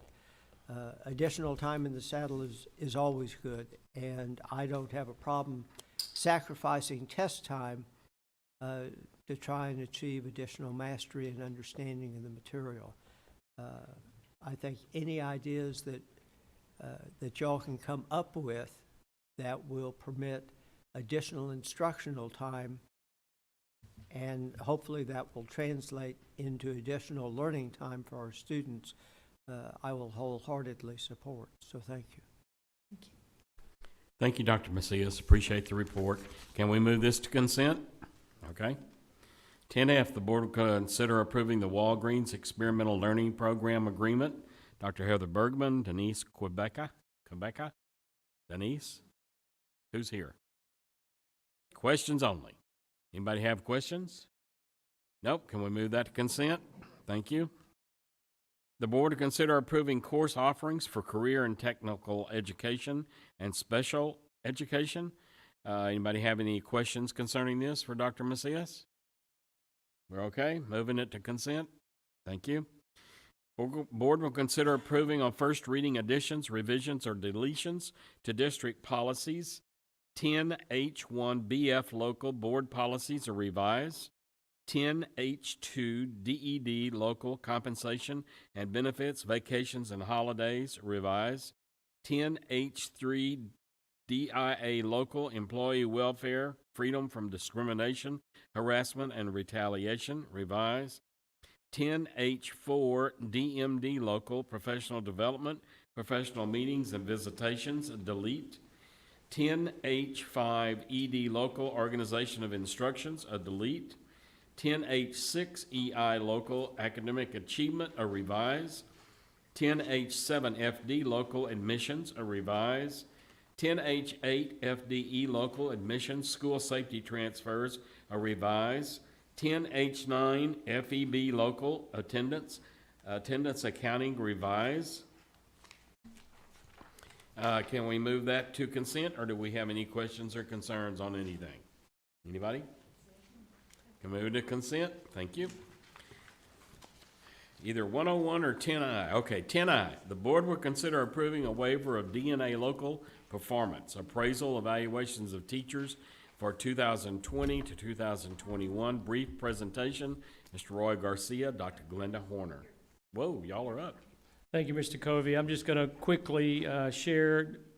Dr. Henry did a great job earlier, just kind of sharing the why behind many areas that can kind of alleviate the stress, not only from teachers, but others on the campus as well. And one of those that he mentioned was the teacher appraisal system for us CF tests. So I'm going to turn it over to Dr. Glenda Horner, our Director for Professional Learning, give you a 9-slide presentation in less than 6 minutes. Ready, go. I'll take that challenge. President Covey, Board of Trustees, and Dr. Henry, as school entities adapt and change their models of instruction based on the rapidly changing conditions of COVID-19, so too must these same entities consider the challenge of implementing the full appraisal process for teachers. This evening, the district, at the request of Dr. Henry, comes before you to consider a 1-year waiver of DNA local, thus authorizing the district administration to modify and/or eliminate select requirements and provisions of the CF test for eligible and designated teachers.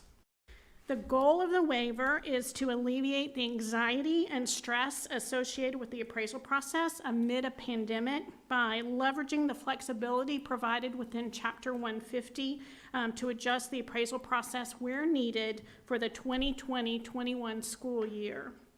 Prior to coming before you this evening, based on feedback from campus principals and under the leadership of Roy Garcia, the Office of Professional Learning engaged in the process by first assessing current procedures and local policy. Then, after consulting with Dr. Henry and the cabinet, the Offices of Professional Learning, Human Resources, and School Leadership met with principal representatives from each level, elementary, middle, and high school. The steps taken allowed the district to consider whether to bring forward with the submission of the waiver this evening.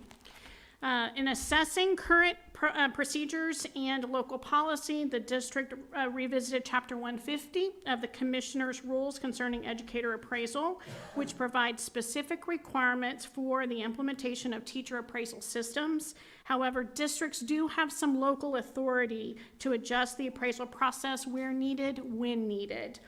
Chapter 150 pointed us toward Texas Education Code 21.132C for further clarification.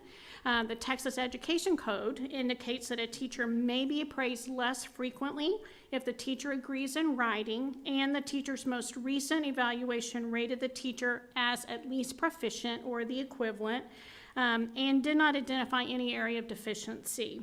And that the teacher who is appraised less frequently than annually must be appraised at least once during every period of 5 school years. The statement is also outlined in DNA Legal, which led us to DNA Local. DNA Local currently provides for annual appraisal of teachers. The board waiver brought before you this evening will authorize the administration to waive appraisals just for this present school year for those who are eligible and designated. The one-year waiver would allow the district to waive appraisal for teachers that have been employed by CFISD for at least 1 year or greater and received at least a skilled or the equivalent rating in all domains on the CF test for the most recent full appraisal cycle, which in this case would have been 2018-2019. Teachers will be allowed to decline the waiver and opt to be appraised. If the teacher's appraisal is waived, the teacher will still participate in the annual goal setting process, required professional development, and a modified end-of-year conference. As you know, the district is charged with keeping in mind the importance of continued professional growth of teachers within the current educational environment. And through focused discussion, adaptations to current procedures and policies, and ongoing assessment of the current appraisal system, the district can ensure not only compliance with current appraisal regulations, but also the best support possible for all teachers involved. In closing, President Covey, Board of Trustees, and Dr. Henry, as you reflect on the information shared this evening, we welcome your questions and comments regarding this request. Ms. Heineman, do you have questions? No questions. I think it's an excellent idea. Fully Dr. O? support it.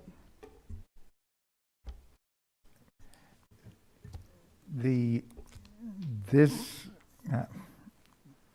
provision, this change, the principal will decide which teacher falls under this provision? It hinges on the 2018-2019 because that was our last full appraisal cycle. So it would hinge on whether or not a teacher exhibited deficiency then or any time since then. So in a sense, yes, the answer to your question is it is up to principal discretion, but it's grounded in the ratings that were in that last formal appraisal cycle. Okay,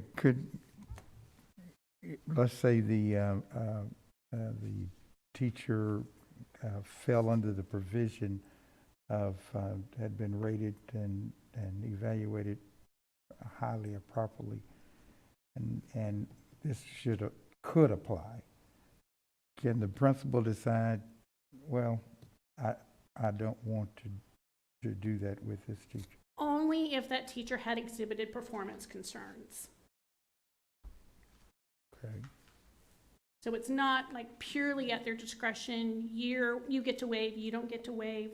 It has to be rooted in what's happening in that classroom, and it has to be documented. Okay. And again, Dr. O, if I may, just the whole purpose of this is alleviate the stress of the teachers, and this is something that the principals brought forth as well to Dr. Henry to assist with that. So you go back to the 18-19, if they scored in that area, that was articulated by Dr. Horner earlier, then yes, they would be exempt from that unless a teacher said, you know what, no, I do want to be appraised this year. Yeah, I like it. I'm just trying to make sure that Yeah. it's applied Across It's a fairly fair and process. evenly. Yes, sir, it is a fair process. All right. Ms. Blacksher? Nothing? Mr. Jackson? I like the basic concept. First, the language appears to be very straightforward. Has council reviewed this and agreed that this does not run afoul of state laws? When we took it originally. No, I'm asking council. Oh, I'm sorry. Thank you. My understanding is that the voting has consulted with you guys, reviewed it also. So if we can reconfirm that for Monday when we actually take a vote? Yeah, we can do that, but she's.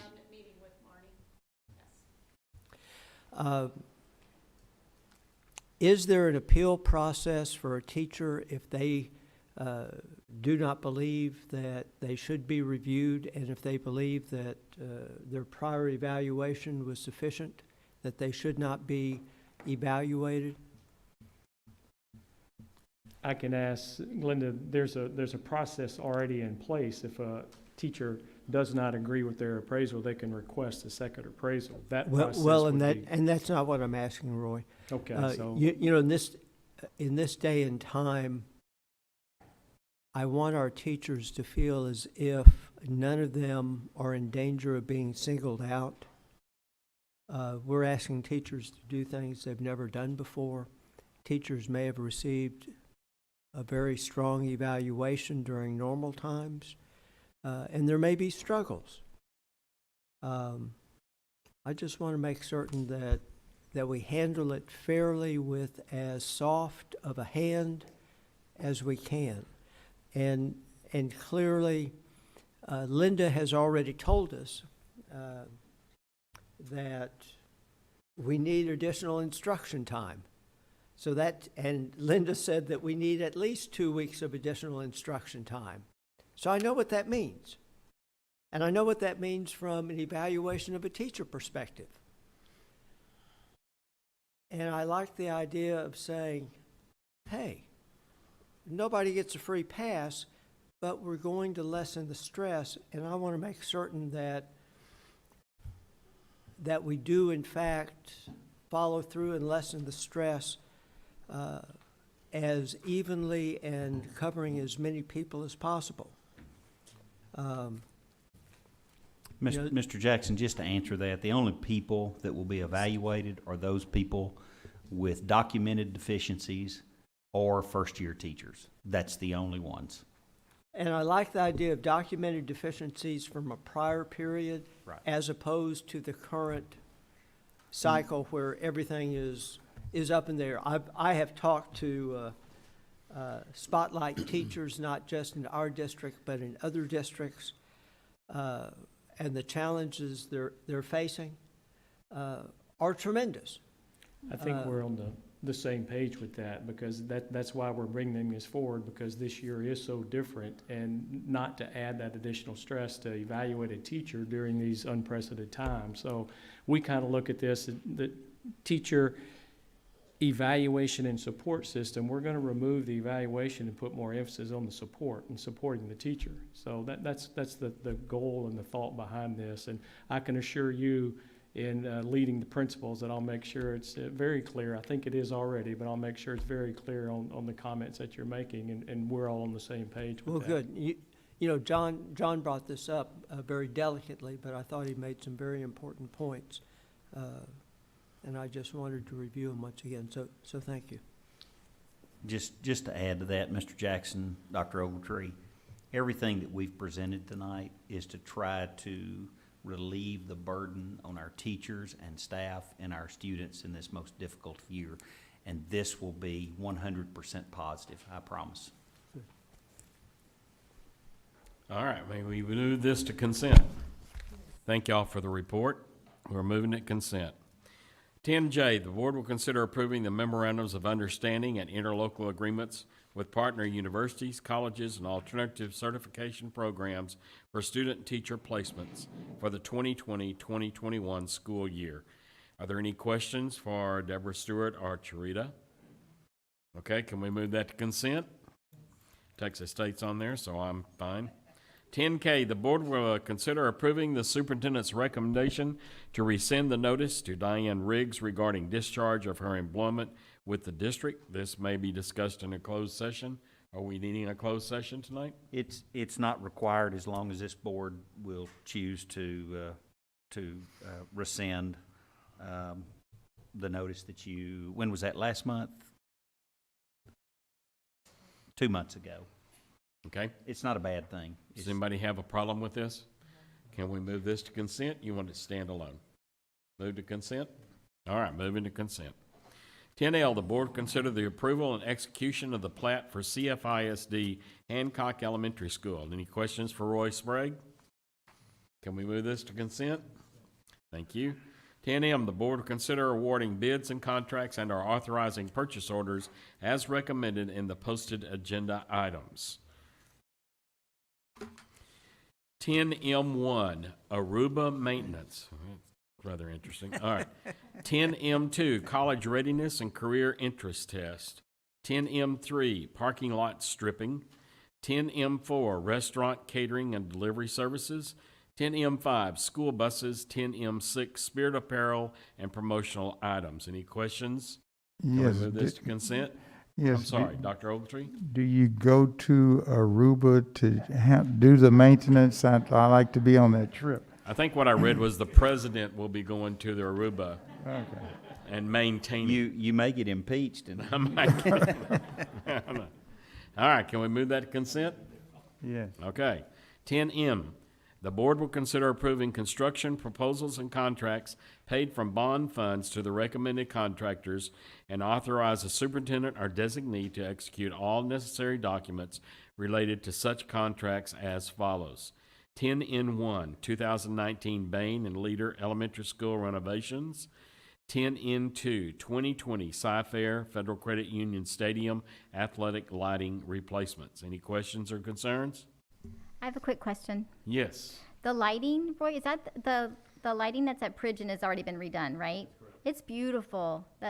It just looks, the field looks amazing with that lighting. It's just so clean. So I'm glad to see that we'll have that at the Berry Center, at the CFFSU.